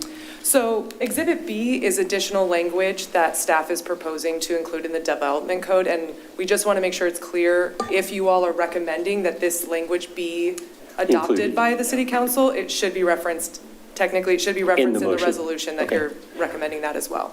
Got So it. I would offer that as a potential, as a third motion So that it's a we're going to do. third motion before the final motion? Yes, Right, yes. okay. Got it, okay. So, Commissioner Heberlein. Motion Go. number 3, I move to amend Section 1 of the resolution to add "and Exhibit B," in quotes, after Exhibit A.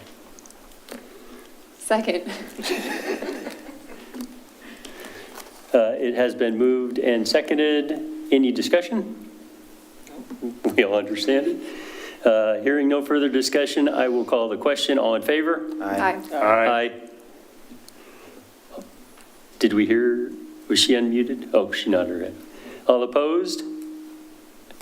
This motion carries 6-0. Commissioner Heberlein, All right. No more. are we good? You're good. Okay, all right. I move to adopt Resolution LP 24-0003, recommending to City Council approval of the proposed Development Code amendments implementing the Frog Pond East and South Master Plan and related amendments, including additional changes in memo to the commission dated October 9th. But do I have to say that anymore because we've already You don't added have it to as say B? that anymore. Yeah, so we'll strike that last part on the, in the additional changes in the memo, because that's already as Exhibit B. Second. Okay, second. I am going to reread that one. It has been moved and seconded that we move to adopt resolution LP 240003, recommending the city council approval of all the proposed development code amendments implementing the Frog Pond East and South Master Plan and related attachments. Any discussion? Sure. Yeah, I think I just wanted to point out that while I understand the public comment regarding the recommended changes, I think based on what we've heard from staff, that fundamentally the things that are in there are what we want for the code. And these specific instances of variances should be covered in the waiver process as we have defined. So that's why I made the motion to adopt it as is. Understood. And then I have a chair summary. Housing is the focus of the development code changes for Frog Pond East and South, specifically to address a variety of housing options with an eye towards attainable, affordable housing options. To tie this development back to specific city council goals, this development will have connected neighborhoods, cohesive between public spaces and private development, neighborhoods with walkable active streets, quality development with a community design, and easy access to nature, parks, and open spaces. Any further discussion? Yes. Just to echo what's been said, and I think there's been a lot of really great work done on this for quite some time, so I'm excited to be here to kind of hopefully move this forward. And so, yeah, I'm definitely supportive of what is being recommended. Thank you. Hearing no further discussion, I will call the question. All in favor? Aye. Aye. Aye. All opposed? This motion carries 6-0. Congratulations. Thank you. What are you going to do like 3 times? Well, we're going to move on to the next item. Not us. Oh, gotcha. Hang on. Where'd my agenda go? I lost my agenda.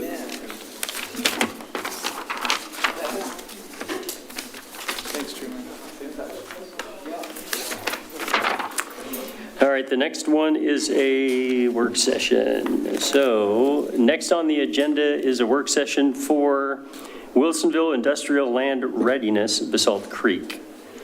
This work session is a chance for the Planning Commission to gain additional understanding of and provide guidance on ongoing legislative projects prior to a public hearing. At this point, yes. Do you want to take a break? I was just going to ask the question if we wanted to take a 5-minute break. I guess, from staff, do we think it's going to be a 60-minute work session, or is that? Yes, all right, Okay. yes. Okay. What's the process to take a break? Just say take a break, or do I need to?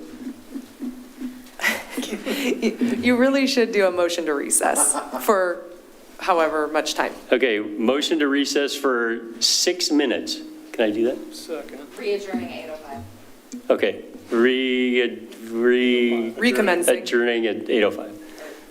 Motion is seconded. All in favor? Aye. Yo!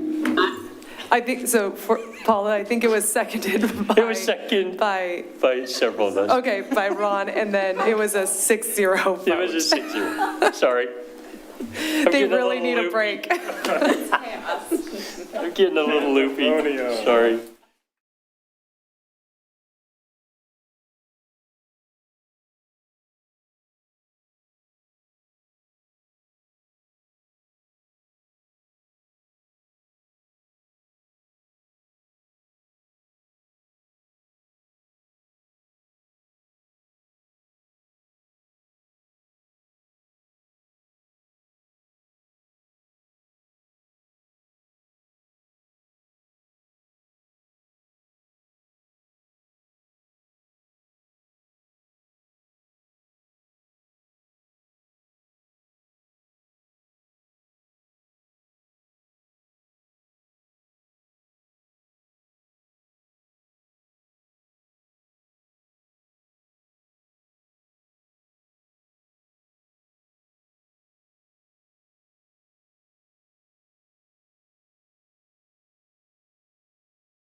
Are you leaving? No. I was going to say, have a good nap. To a degree.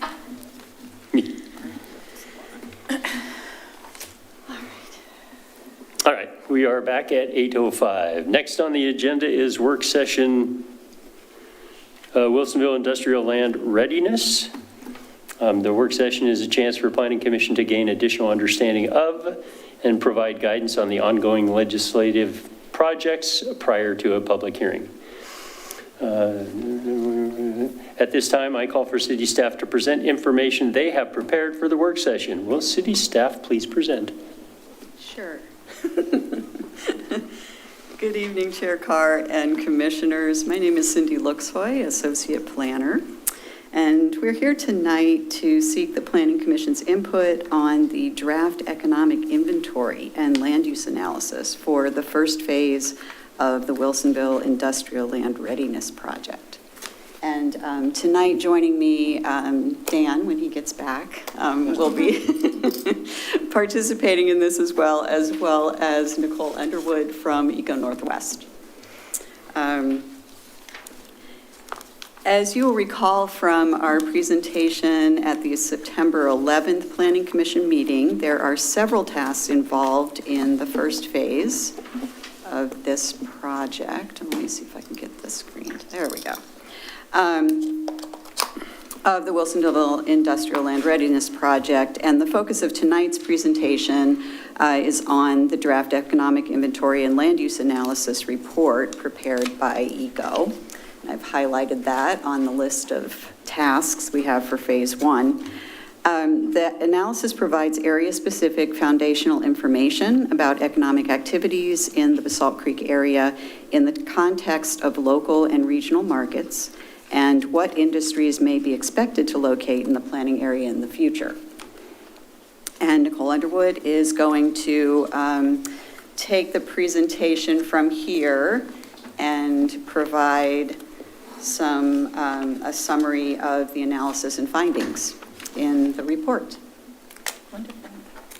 Do I control the I presentation? don't know if you can control it from there or no. No, okay. I'll navigate for you. All right, go ahead and go to the next slide.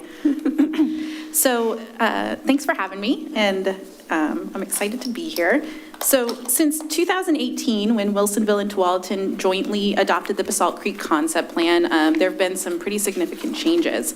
There have been major economic shifts at the national, state, and local levels, and there have been changes in land uses in Basalt Creek as Washington County continues to approve developments consistent with county zoning. And so Basalt Creek now hosts a number of contractor establishments that, while providing jobs and economic activity, are not the type of development or commerce envisioned in the concept plan. So as Wilsonville now works to complete its implementation steps to make Basalt Creek development ready, the city needs to account for these changes. And so to address this, ECHO's a key focus of ECHO's work is answering the question of what has changed since 2018 and how do these changes impact implementation. So this analysis, along with the subsequent tasks that ECHO is working on, will help the city make informed decisions on zoning designations, inform infrastructure planning, and identify policy interventions to facilitate desired development. So the next slides are going to, they're going to consider changes in employment at the national and state level, followed by local and regional employment trends. So looking at the national and state trends is important because they influence regional and local markets. This understanding helps identify potential opportunities or challenges that may affect Wilsonville and Basalt Creek both now and in the future. So since the COVID-19 pandemic, the U.S. has seen strong job growth, with employment levels increasing by 21% between April 2020 and April 2024. This growth has surpassed pre-pandemic levels. And in the last year alone, the U.S. grew by 1.8% for non-farm employment. However, Oregon's employment recovery from the pandemic, while positive overall, lagged national trends. Oregon grew 17% since April 2020 compared to the 21% national average. But more concerning is that in the past year, Oregon saw a slight decline in employment of 0.1%. And so what you can see on this chart here is the employment growth rate for all states by sector. And Oregon ranked 49th out of all states in non-farm employment growth over the last year. And so the state was in the bottom 10 for several key sectors, including manufacturing, construction, trade, transportation, and utilities, professional and business services, and leisure and hospitality. And so the state lost employment in areas where other states either maintained or grew. So Oregon's slower statewide employment growth may dampen the effects of some of the strong national trends locally. So transitioning to Wilsonville's, to the local trends, Wilsonville has a strong industrial employment base.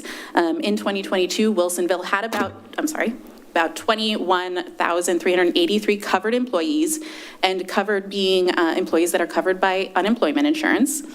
And so the three largest sectors being manufacturing, wholesale trade, and construction. These sectors make up 43% of jobs in Wilsonville and only 22% in the Tri-County region.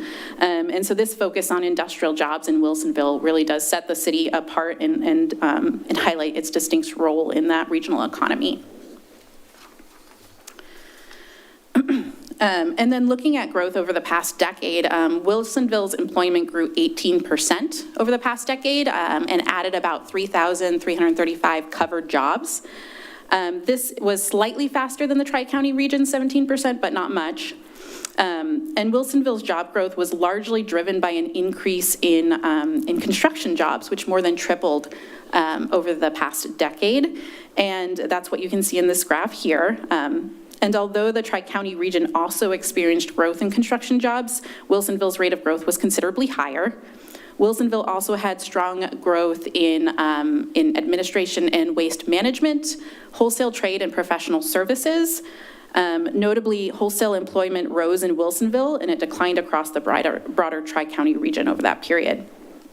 However, in contrast, Wilsonville experienced a decline in manufacturing over that period, while the region saw growth. And Wilsonville maintained stable employment in the transportation and warehousing sector, while the Tri-County region grew substantially. So these next slides are going to look at the office market at the national and local levels. These trends are based on traditional office space, so they're not going to include industrial or flex space. We'll look at those in just a minute.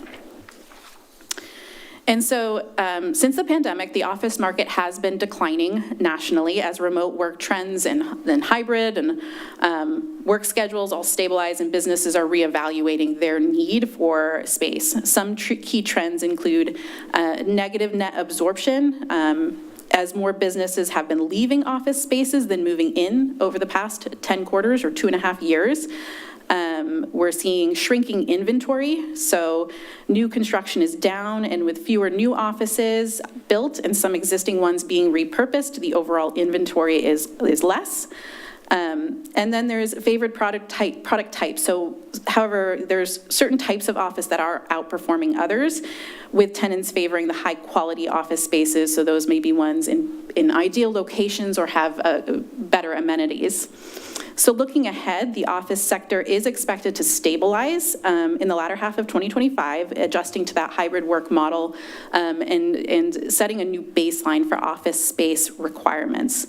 So the figure that you see here shows national office market investment prospect trends by secondary market type. So the investment prospect for suburban and central office has fallen between poor and fair in recent years. However, the investment prospect for medical office space has been rising steadily. And so to better understand how Wilsonville fits within the broader region when examining real estate market trends, we compare the city to these two boundaries that you see on the presentation, and these two geographies, the Portland Metro and then the I-5 South submarket, which encompasses the surrounding industrial areas in Sherwood and Tualatin. So this slide looks at the summary for the Portland region and Wilsonville. The office market trends in the Portland region generally align with the national trends that we just talked about. The Portland Metro has had very high vacancy rates, negative net absorption, and overall low leasing activity. However, the regional office market is not uniform. Suburban offices are performing better than the central city, downtown, and and then we look at Wilsonville. And Wilsonville has had lower vacancy rates than the broader region, and rents have increased over time. However, it has not escaped the negative net absorption trends as companies are reevaluating their need for space. So this graph shows office vacancy rates for Wilsonville and the comparison geographies. While Wilsonville's office vacancy rate has generally been lower than the broader region, the end of a few leases, you can see these big spikes in vacancy, in one of them in 2024. These spikes also reflect the fact that Wilsonville is a relatively small market, and so, you know, a few vacancies can lead to these big spikes. And then this chart shows the office rents, which have increased. You can see here they've increased in the I-5 South submarket. Despite the high vacancies, they have increased quite a bit, and they remain substantially above the Portland metro region. And then looking at Wilsonville, historically office rents in Wilsonville have been lower than the Portland metro average. But since their initial decline in 2020, rents in Wilsonville have risen steadily and are now in line with the Portland metro. And so moving on to the industrial market, which has fared better post-COVID. Nationally, the industrial market is strong, although that growth is decelerating. Key points to note are that the vacancy rates for industrial nationally are stabilizing around 6.1%. That is below pre-pandemic levels. The industrial market has had positive net absorption and rising rents, so that growth in rents is also slowing. And then new construction is slowing. Another important point to call out is that there's been a lot of federal investment that's been impacting industrial industries, and including the CHIPS Act and the Inflation Reduction Act, and how long federal investment will continue to support those industries is uncertain. So looking ahead, experts predict continued industrial market strength, though slower growth than we saw in the past 2 years. Industrial demand is expected to be driven by manufacturing growth and reshoring trends, reshoring being the trend of businesses bringing production back to the US. And so overall, as we can see in this graph, the industrial market outlook remains positive, and investment prospects across the various secondary market types have coalesced towards this similar product rating of good. And so then we get to Portland Metro and Wilsonville. Both of these areas generally align with national trends. The Portland Metro has had strong industrial growth between 2021 and 2023 and remains strong, but like the national trend, it is decelerating that growth. Investors and leasing professionals are confident in the regional's market long-term health, and this is particularly due to the significant investments in the region's semiconductor manufacturing sector. Wilsonville also shows a strong industrial market. It has low vacancy rates and increasing rents. Notably, though, Wilsonville has had limited industrial development compared to nearby cities. This is likely driven by the lack of development-ready industrial land and lack of large parcels available for development. And this is a view that was supported through the interviews that we've also conducted. So this graph shows the industrial vacancy rates for Wilsonville and comparison geographies. Wilsonville's vacancy rates have remained below 6% for most of the past decade. And in 2020 and 2021, you can see that spike, likely driven by the COVID-19 pandemic, which quickly dropped to below 1% in 2022. And then as of year-to-date to 2024, Wilsonville's vacancy rate was 2.6%, which is lower than the comparison areas.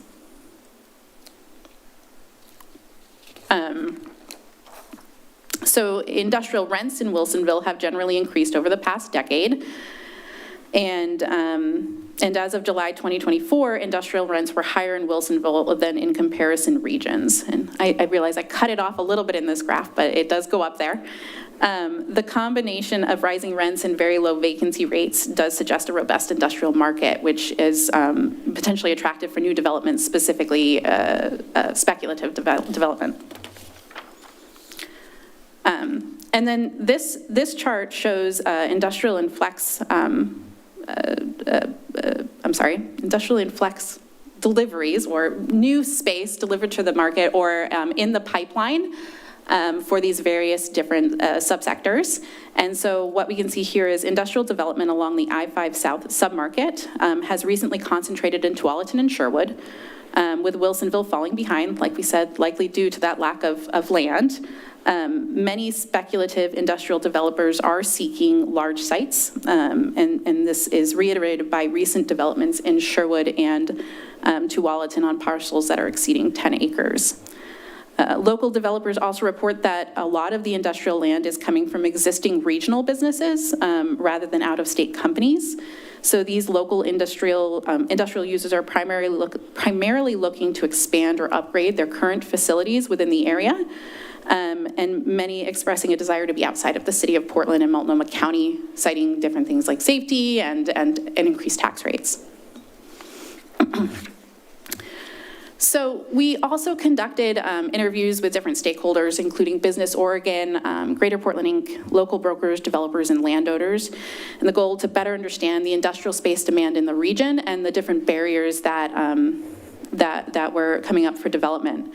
And what we heard is that there are some key barriers for industrial users that prevent development, and this is for across the Portland metro area. So while some of these challenges are more directly applicable to Basalt Creek than others, they all represent important considerations for the city as it prepares the area for development.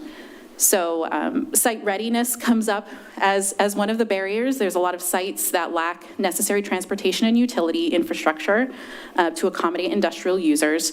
Power availability came up as one of the biggest barriers right now for a lot of industrial users, having access to adequate power. Outdated existing buildings.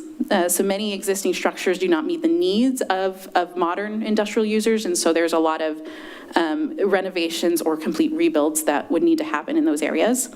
There's a lack of intermediate industrial spaces, so medium-sized industrial users, excuse me, which some of our interviews identified as between 20,000 and 40,000 square feet, have very limited spaces to choose from. And then zoning not aligned with desired development. And so sometimes landowners or a city's vision of an area does not align with the diverse needs of potential users. And then fragmented land ownership. Areas with multiple small parcels under different ownership can make it difficult to assemble larger sites needed for the significant industrial development. Incompatible neighboring uses also came up, so the presence of non-industrial uses in close proximity can preclude development out of concern for potential or future conflicts. And then requirements for connectivity. So in some cases, required access roads can deter large industrial developers because the roads may decrease the area of developable land while significantly increasing costs. Additionally, some industrial users who prioritize confidentiality and security may be less attracted to areas that allow public access. So we've kind of looked at the broader market to understand the trends in the office and industrial uses. So now it's important to look at Basalt Creek and understand specifically how it's changed over the past decade and how these trends are impacting Basalt Creek. And so we mentioned this previously, but currently the Wilsonville portion of Basalt Creek falls under Washington County zoning, which allows a variety of low-intensity uses. The area has limited development with much of the land used for contractor establishments, including storage of equipment and vehicles. While important uses, these lands host limited employment and assessed property value, much less than the employment densities and development typologies that were envisioned in the concept plan. And so Wilsonville's portion of Basalt Creek has the composition shown here. It consists of about 469 acres with 90 total tax lots, 10 which host covered employment. There are areas of high and low parcelization. Between 2012 and 2022, covered employment in Wilsonville's portion of Basalt Creek increased from 194 employees to 275 covered employees. The average wage at these businesses is about $86,000. This is higher than the city and county average wage of about $74,000. So this suggests that those jobs are fairly well paid. Employment density on lots with covered employment remains low at about 4.4. Is the sound okay? Okay. Is about 4.4 employees per acre as of 2022, with most tax lots having no covered employment at all. And this is in contrast to the 18.5 employees per acre that are envisioned in the concept plan. It is important to note that, I do want to note that these figures only account for covered employees, and so we know that some of this land is actively used. We can see it, and it doesn't have the reported employment on it. Due to the prevalence of contractor establishments, many of the lots have minimal building improvements, and so there's low improvement to land value, and it's changed very little over the past decade.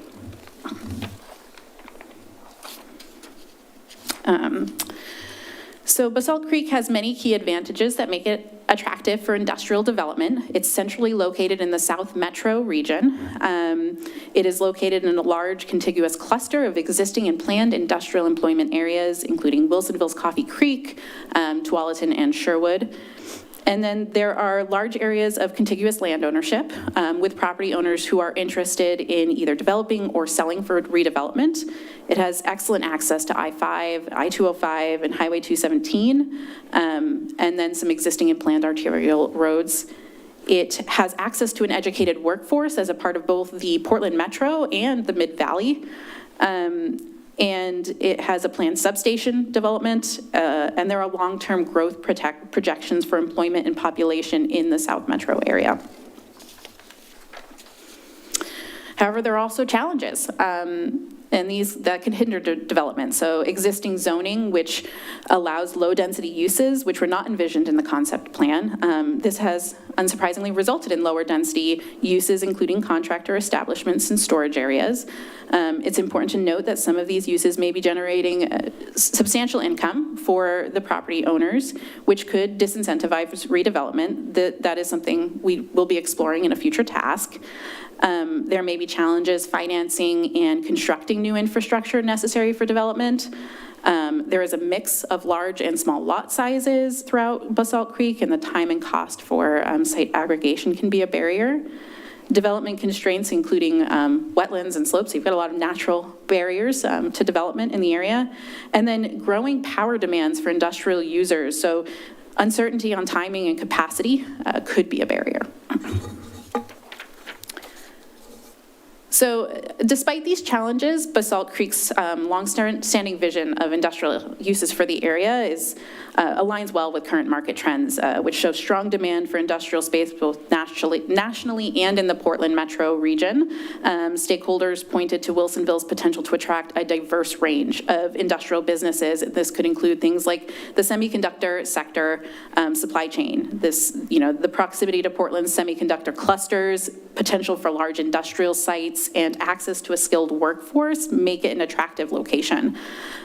Clean tech, including battery technology. So this is a pretty exciting and growing field encompassing renewable energy, energy efficiency, and sustainable manufacturing. Battery tech, crucial for electric vehicles, is already present in Wilsonville. So the city's location and potential for large industrial sites make it suitable for clean tech manufacturing, research and development, that kind of thing. Advanced manufacturing is another potential promising sector. This includes things like robotics and 3D printing. Your access to a skilled workforce and proximity to tech hubs make it attractive.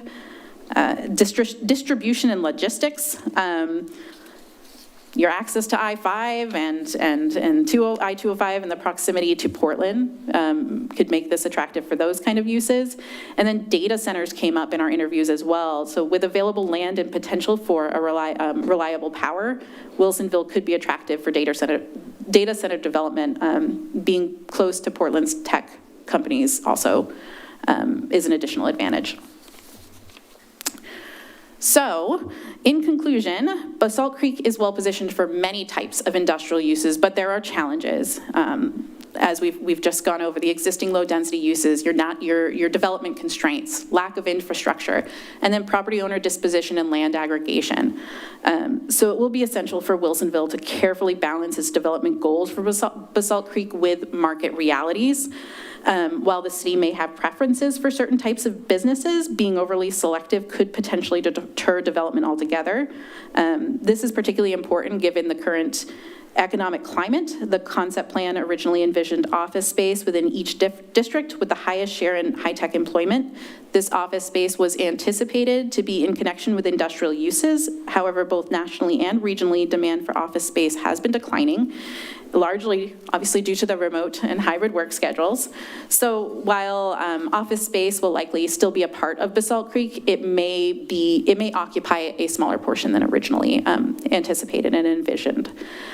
Nationally, there is strong demand for office space, but with Oregon's employment growth has lagged that national trend, and some of the challenges in Oregon, which may moderate some of that growth locally. And then developers also, need to be able to finance their development. So discussions with local developers and brokers highlighted the importance of allowing a mix of uses for better financing opportunities. And so this is particularly relevant for speculative development where the end user is not known. Overly prescriptive zoning that designates specific uses can be more challenging to finance because banks see risk and concern if they perceive the list of potential tenants as too small or narrow. So just to kind of finish up, the city needs to navigate these challenges while working towards vision for Basalt Creek. It's, this desire for a diverse mix of industrial uses, higher employment density, high-wage jobs, and enhanced tax base and increased community prosperity. And I think you're well positioned to do so. So I'm going to hand it back to you, Cindy, for questions. Thank you, Nicole. So to wrap up our presentation, we would like to, we're seeking feedback from the commission, responding to the questions on the slide.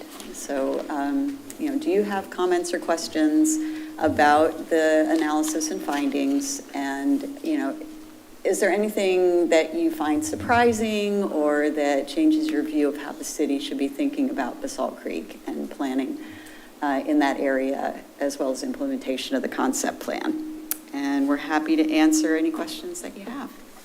Thank you. Thank you. That was a very, very informative presentation. Appreciate all the work that went into that. Let's start with you, Commissioner Constantine. Thank you for the information again. I wanted to ask a couple questions. I think Sam brought up last time the coordination on the northern boundary between Wilsonville and Tualatin, if I understand that correctly, certainly seems to be key to make sure that we have aligned land use designations. And I know that was a question that was brought up before. I'm not sure we got good answer. I'm sure it's hard to coordinate with other cities, but I would hate to butt up against another city that has different land use designations. And then the second question is on, and perhaps it's down the road, but on road maintenance and how that's achieved through long-term zoning. I mean, Day Road is a mess. That whole street is always torn up, and Graham's Ferry is always torn up there. And it's just, it makes travel really difficult. And as you're looking at economic drivers of some of this land, those roads are just struggling. And I don't know, it might not be a question for today, but certainly something for us to consider.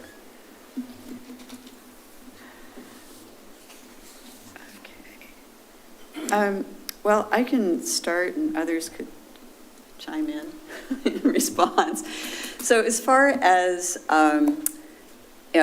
potential for conflicting land uses between Tualatin and Wilsonville, it's a fact that most of the area in Tualatin is being developed as residential.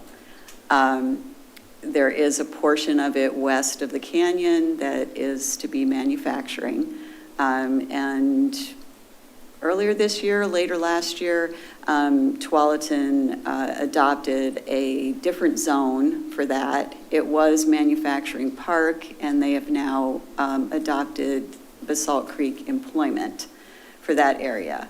So we're not sure exactly what that means. It does include, some component of commercial, as much as is allowed within, industrial areas per metro code. So, as the plan develops, Tualatin's side, for instance, along where the Basalt Creek Parkway is going to extend along Green Hill, they were to implement with the residential development buffering and screening to that future arterial. Whether they have done that or not remains to be seen. I'm not sure. For Wilsonville, it's always been that we were going to develop this as industrial, with the exception of that craft industrial area, which is a transitional kind of area from housing to future industrial. I'm not sure what everybody else wants to add. It's difficult, to coordinate all of it. Yeah, I would be happy to add a little bit of context, particularly from the prior planning effort, and then also coordination on roadway improvements to address your questions there. When the land was brought into the Metro UGB, it was primarily for industrial and employment. It did identify that there would be a portion that would be residential for Tualatin up in that northern area to create a buffer with the existing residential neighborhoods. So that was a large portion of the conversation at that time that I will leave there. But really, in terms of there was a long conversation of needing to essentially have a transition, to create design elements, to create mixing of uses where that transition would be a good one. We have a lot of areas where we have employment and residential adjacent to one another, and it works well. And so I think the intent of some of their code amendments that they did over this past year was, one, to make the area more relevant to the current market, and then also to respond and try to create a zoning code that would mix these uses in a better way that would balance kind of that residential and employment element. That we do coordinate with Tualatin pretty regularly. We had meetings with them as they did that zoning code. Cindy reviewed the package of information, coordinated with their staff to understand the intent of those changes, what those changes look like. We also coordinate with them and review their development applications as they're coming through the process. So for those who were not as heavily involved in Basalt Creek concept plan, I would say that, there's a lot of good content there, a lot of visioning, a lot of guiding principles, but I would say the two key areas that there was a lot of conversation about was the transportation network and then the natural areas, the Basalt Creek Canyon in particular, and the wetlands that drain to Wilsonville, and our concern about the stormwater system pertaining to that, and the preservation of that canyon and making sure that it's a natural asset that the community in both cities, the surrounding community, get to enjoy. And so just putting that out there in terms of some baseline context. So the transportation system was actually planned prior to the concept plan, which is not always typical, but there's the Basalt Creek Transportation Refinement Plan, which was coordinated by Metro with Washington County and the two cities, because this serves as a major freight corridor for the entire South County industrial area, which includes Tualatin and Sherwood. And so the road network is a key concern for all of those parties, including Metro, and making sure that our regional freight can move as it needs to. And that's incredibly important when we think about all the residential that's developing adjacent, which tends to have a high impact on the system. So we are tracking that as a part of the planning process. We looked at what we anticipated trips to be. There was a discussion about kind of the share of trips for each city and making sure that we're upholding our commitment to the transportation system. So we're continuing to track that. We are working with the county. I would say as we go through this project will be when we become more proactive with the county about things like day road and the timing of day road, because we've already had conversations with them about the impact to day road by having the Basalt Creek Parkway be built in phases and essentially having phase 1 dump a whole bunch of regional traffic onto day road. And so we, one of the things that has been worked on was the South County industrial areas infrastructure refinement plan. If I have that, or infrastructure funding strategy, I can't remember the exact title of it, but I could get it for you if you're interested. But one of the things that we advocated for and were successful with is getting Day Road as one of the top 3 projects for financing in that, which was a huge, I think, win for us, in that we will have Washington County on our side to hopefully help improve that road. It is going to take some time. Some of the struggles we have is that with, for example, the expansion of contractors' establishments on Day Road, it's not a county road, so they can't really, as development goes through in terms of thinking about like development's impact to the system, like how much is that impact if they don't have that many employees, but they're generating trips, and the county can't necessarily, when they're thinking about like what's the proportionate impact and therefore the proportionate improvements, is the whole frontage improvement really triggered? That's been an issue in terms of us being able to get the road improved, even though we see development happening, because it's really low investment development. And then it's also a city facility and not a county facility. And so there's that additional challenge in terms of the county approving land use, but it not being a facility that it's on. So there's a lot of challenges. I gave you probably and the road still is just right. awful. It is, and the city does, right, and I think, its prior construction was not, I think if our city engineer was still here, he'd be able to speak to it more, but we're basically having to just kind of do patchwork over and over again, and that's like the most we can do at this point in time, until we can hopefully at some point get right-of-way improvements with development, or be working with our partners to the north and at the county to get those improvements. So the coordination's happening, but as we know, funding infrastructure is difficult. So I think, I think there's other broader questions about like, would we need to extend urban renewal into Basalt Creek in order to help with some of these improvements? Some of the improvements are currently in the Coffee Creek industrial area plan. It's just a matter of the timing for those and as we generate increment.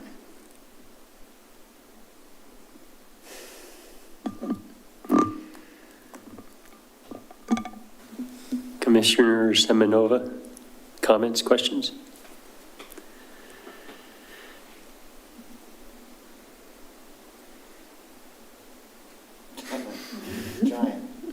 Find that mute button. My question, well, actually a comment regarding the office space and return to work.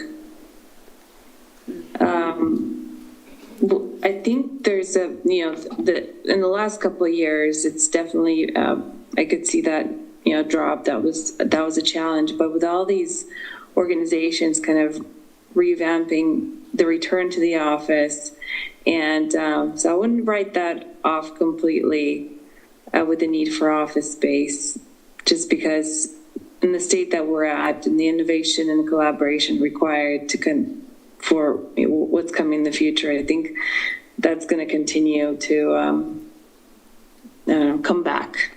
More and more people and more organizations are going to return back to the office for that in-person collaboration.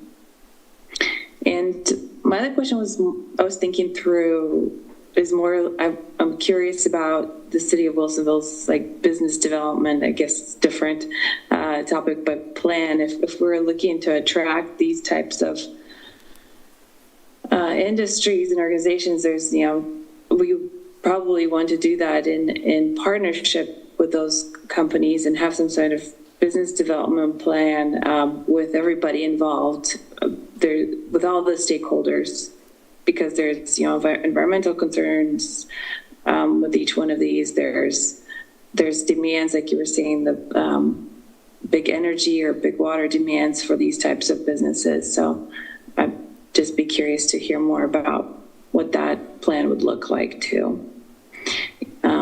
And yeah, the traffic, I'm going to echo it again, just like last time, traffic is always a concern, like that we'll have to have a really solid plan for the roadways.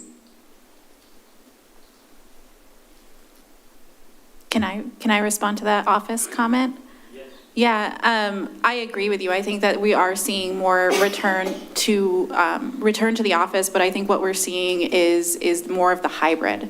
And so you may have people in the office 3 days, but you still have those 2 days when people are not there full time.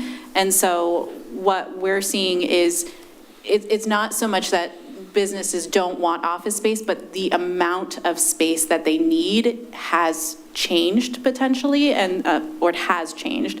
And so many businesses are potentially downsizing a little bit. And so just the square footage overall has become a bit less. And what we're seeing as the expectation is that that's likely the new norm, is that you still have the need for office, it's just looks different than it did before.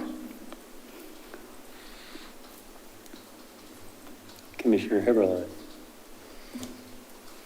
Yeah, thank you for the presentation. Really appreciate it. One of the things that piqued my interest was the comments around lack of intermediate industrial spaces, that 20 to 40,000 square foot size.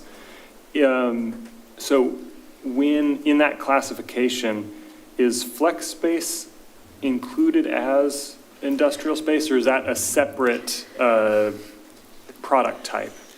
So in this presentation, it's combined. And so when we're talking about industrial, we're also talking about that flex space. And so that flex space, that 20 to 40,000 would often, that's a lot of times what meets that need. And so you don't really know, it's speculative development, you don't really know who's coming in there. And so you have some of these flexible uses. And so yes, that's included. Okay, yeah, it was interesting because I had, looking at a lot of the development, especially in the south area, it appears to be a lot of that flex space. So I was surprised to hear that comment that there's a lack of it in that size when it seems like that's a lot of what the development has been recently. And I think that's why you're getting that, is because what we're hearing, and so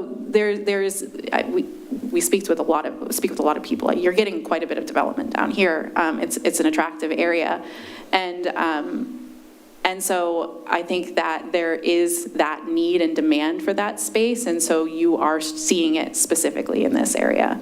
And from what we're hearing is that demand is still there. So there's still space for more of those types of spaces. Okay, interesting. Yeah.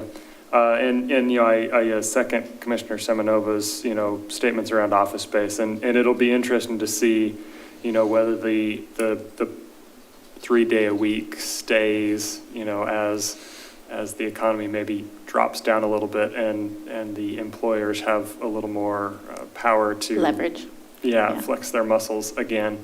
So I think to answer the specific questions around the Planning Commission, I think for me, just continuing to monitor the trends and be flexible in our implementation of the concept plan based on those changing trends is really, from my perspective, what we need to be focused on. Commissioner Skoll. Just a comment. Barriers to industrial development spent quite a bit of my career in manufacturing back in 17-18 time frame.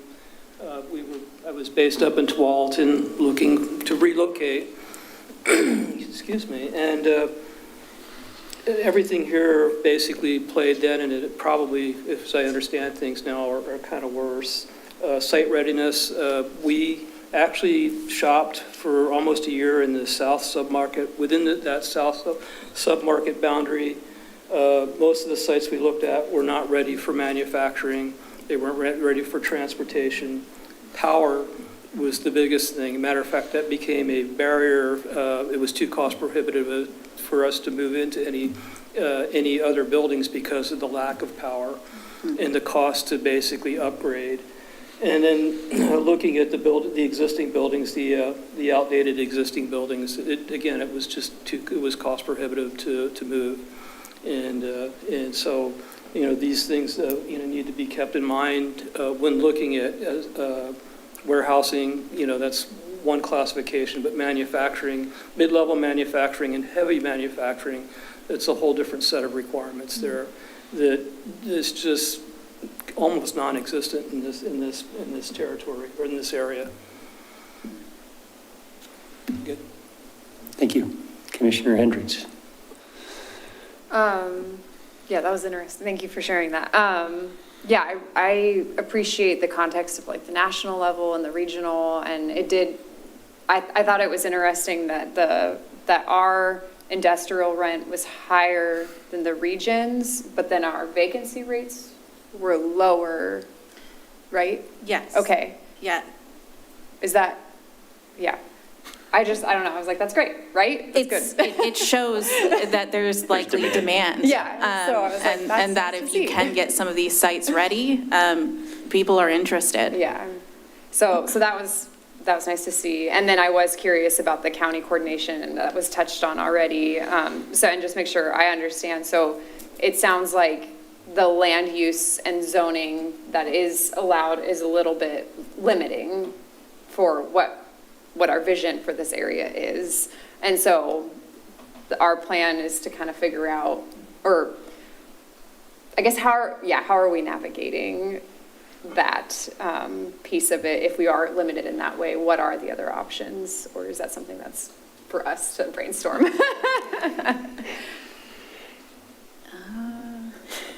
Sorry, it's kind of a wordy question. I guess I'm going to ask for clarification.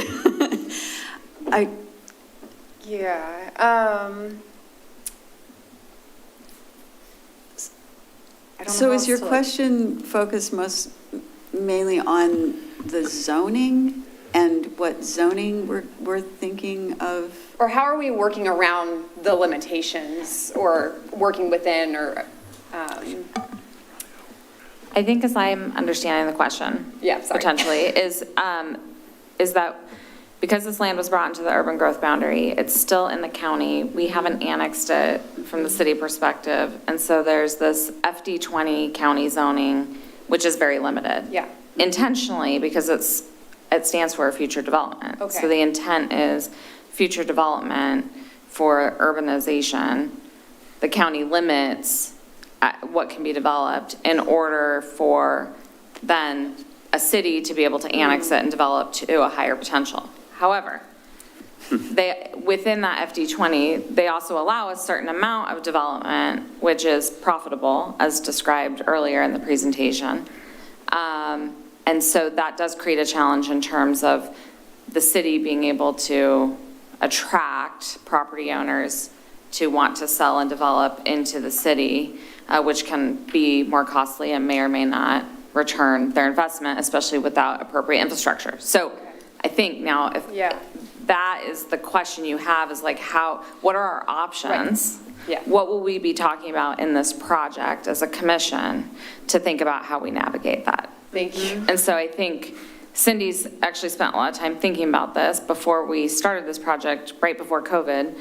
She actually prepared a memo to the council at that time about contractors' establishments and what our options potentially are. And then COVID happened, and our resources got reallocated to other kind of business concerns and trying to support small businesses and other things. And so we're going to try to pick that up as a part of this. But so I don't know if you want to respond. I don't know if that helps you, Cindy, in terms of. Yeah, and we are, a component of this project is to look specifically at contractors' establishments, those properties that are occupied by contractors' establishments, and what is the redevelopment potential of those, and what kind of incentives could we potentially offer to get that transition from contractors' establishments to more desirable development that's consistent with what our plans are for Basalt Creek. It's going to be a continuing conversation because there are some, it's interesting, we were actually talking about it earlier today, that, you know, one of the problems with contractors' establishments and getting them to redevelop is, of course, the income that those owners are generating from those properties, but also, you know, if we decide that one of the things we want to do, for instance, with our PDI zone, is to say that contractors' establishments are not allowed, make them a prohibited use, where are those uses going to go? Right. And that's a big issue. Yeah, that's one of the things we're considering is where are they going to go? And then you're also realizing that some of these are high-wage jobs too, you know, so there's a desirable piece there as well. And so part of what ECHO is starting to look into is that we're calling it redevelopment feasibility. What is that? And I think some of what makes this particularly interesting is you do have some interested landowners, so you may have some that are not, but based on our conversations, you do have some that are interested in that, which is positive. So we're considering, it's coming up, we're having a lot of conversations, and we're going to come back. This helps. And I would note that, you know, there has not been a history of doing annexation that isn't essentially led by a property owner / developer. That has not been, I guess, the traditional way in Wilsonville. But it is a question to be asked in terms of being able to have more control over our vision for this area.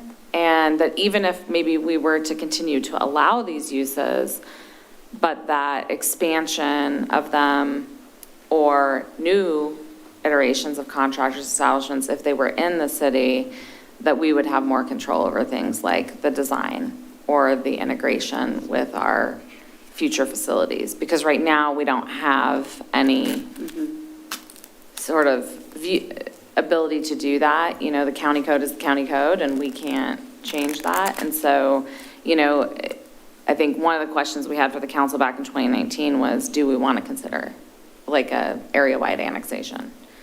And then, you know, the conversation for other reasons was kind of discontinued, but it may be a policy question that we ask again. Does that outweigh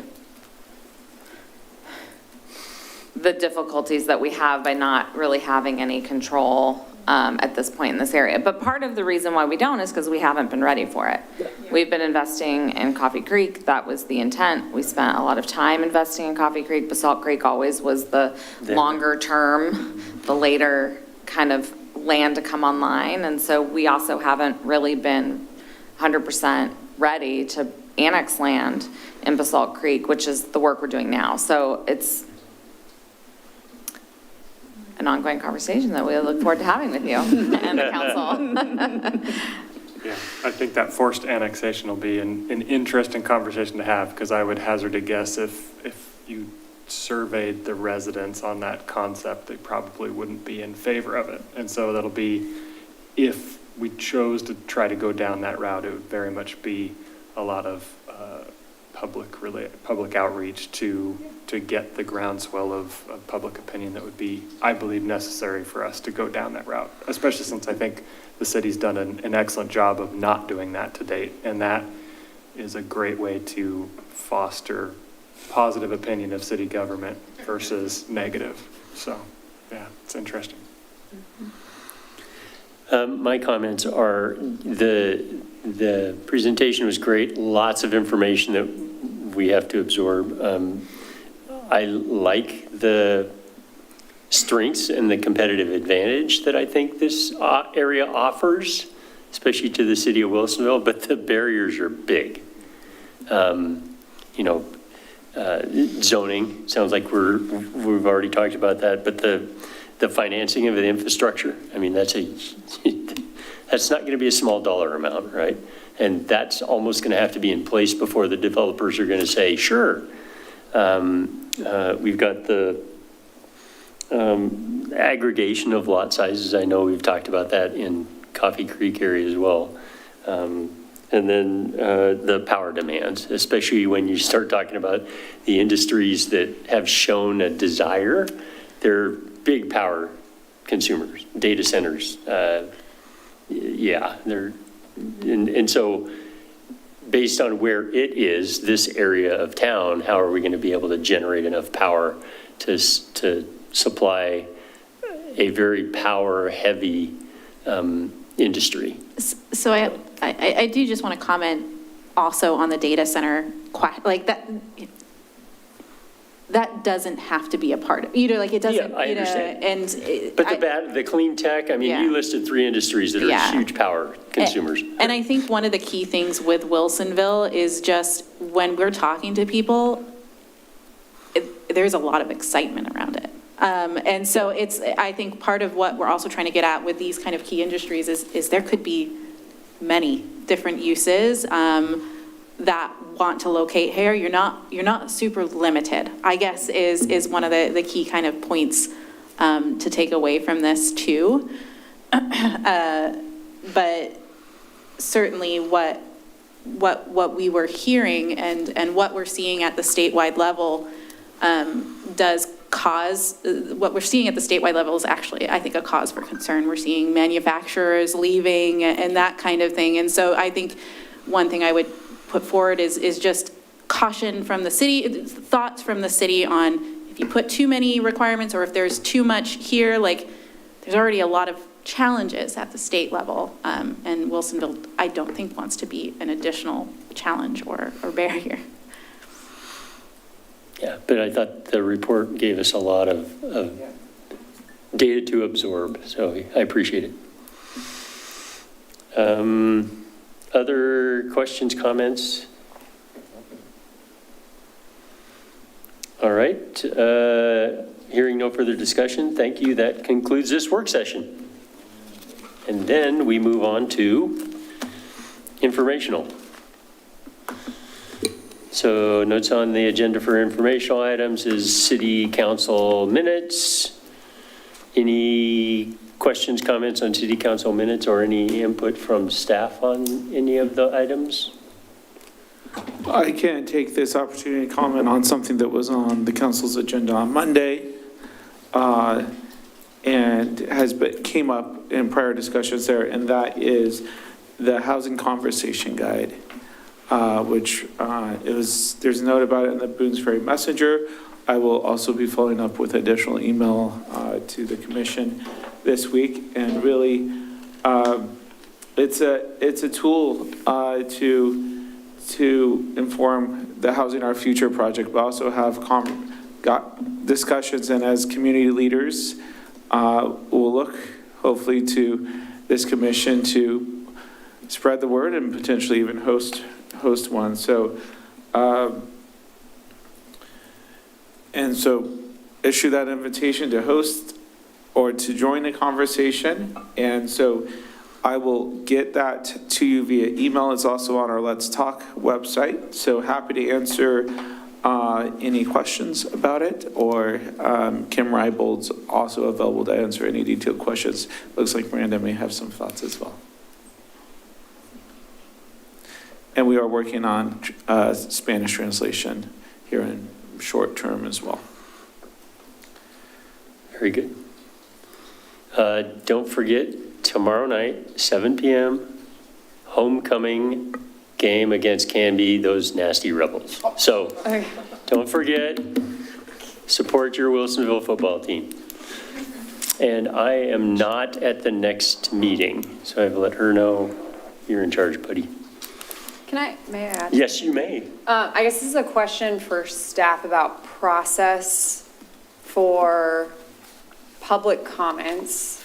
So when someone gives a public comment, are we all allowed to like respond and react to it? Or what is the process around, responding as a commissioner? And then do we need to, should we use a timer? Like, do we want to be consistent about the 3-minute thing? Or I guess I just have like process questions. The other thing I just want to add is like, what was it, Truman? Truman. Oh Yeah. my gosh, that was so amazing. That was so neat. My So I guess just is he's wanna- a high school student. That was Would be incredible. my guess. But we all, Yeah. I think we respond differently to different people giving testimony, and I just want to make sure, like, we're just following a process. I appreciate that, Commissioner Hendricks. I would probably want to confirm with the attorney just to make sure any advice or direction I give you is consistent with what she thinks. I do think it is very important to respond as similarly as possible to different community members, just in terms of acknowledging input. I do think that it is also like good to encourage youth to participate. So like, I think that was okay. Like, I think that's not concerning. I think we do allow questions of folks who testify, and part of that is an ability to have a little bit of an exchange, because sometimes like the commissioner or the council may want to provide clarification where you think it's relevant, or be able to ask the questions to make sure you fully understand what they're conveying to you, so that you can then use that in deliberating. So to the extent that like somebody's comments are helpful and you appreciate them, it's okay to say that you appreciate them and thank you for participating, and thank you for the comments. They're helpful to the commission as we deliberate. I think all of that's fine. I do think that you all should, though, be thoughtful about like consistency, just in terms of making sure that we're responding to all community members in a similar fashion. Thank you, I appreciate that. I think we did a good job with Truman. That was, I appreciated Truman's comments. Yes. Well, I just sat here and thought about the fact that as a planner, I didn't learn about the third place until I was in like graduate school. And then I've got somebody, so it was pretty cool. I was like, oh. Because his email address is a Wilsonville High School All right, email well, address. Some teacher over there is doing a very good job. Yeah. Yeah, I wish, and I should have said something, I wish the comments that we got from him were great, but they were at the wrong time. Yes. What we needed that participation as we were developing the master plan. Yeah. And that's I think the thing that we still have work to do as a group and as a city government is making sure that we can encourage people to provide that comment at the right time, so that then they can actually feel like their voice is heard. Because right now, we're already all the way through that. We're implementing code based on the master plan, based on all the work that was done 3 years ago. But that also brings up the point of, when we do community involvement, maybe one of our stopping points is the high school. Yeah. Is maybe we have a town hall in the high school during lunch, because you'll get participation. You bring a pizza, they'll all be there. That's a valid point. It was a great comment, but we needed that 2 months or a year ago. That's great. But yeah, I think that's all we got. Any more questions? No. Commissioner Semenova, anything? Nope. All right. We have completed all scheduled agenda items. Do I have a motion to adjourn? Motion to adjourn. Seconded, we are done. Thank you. Bang. 9:08.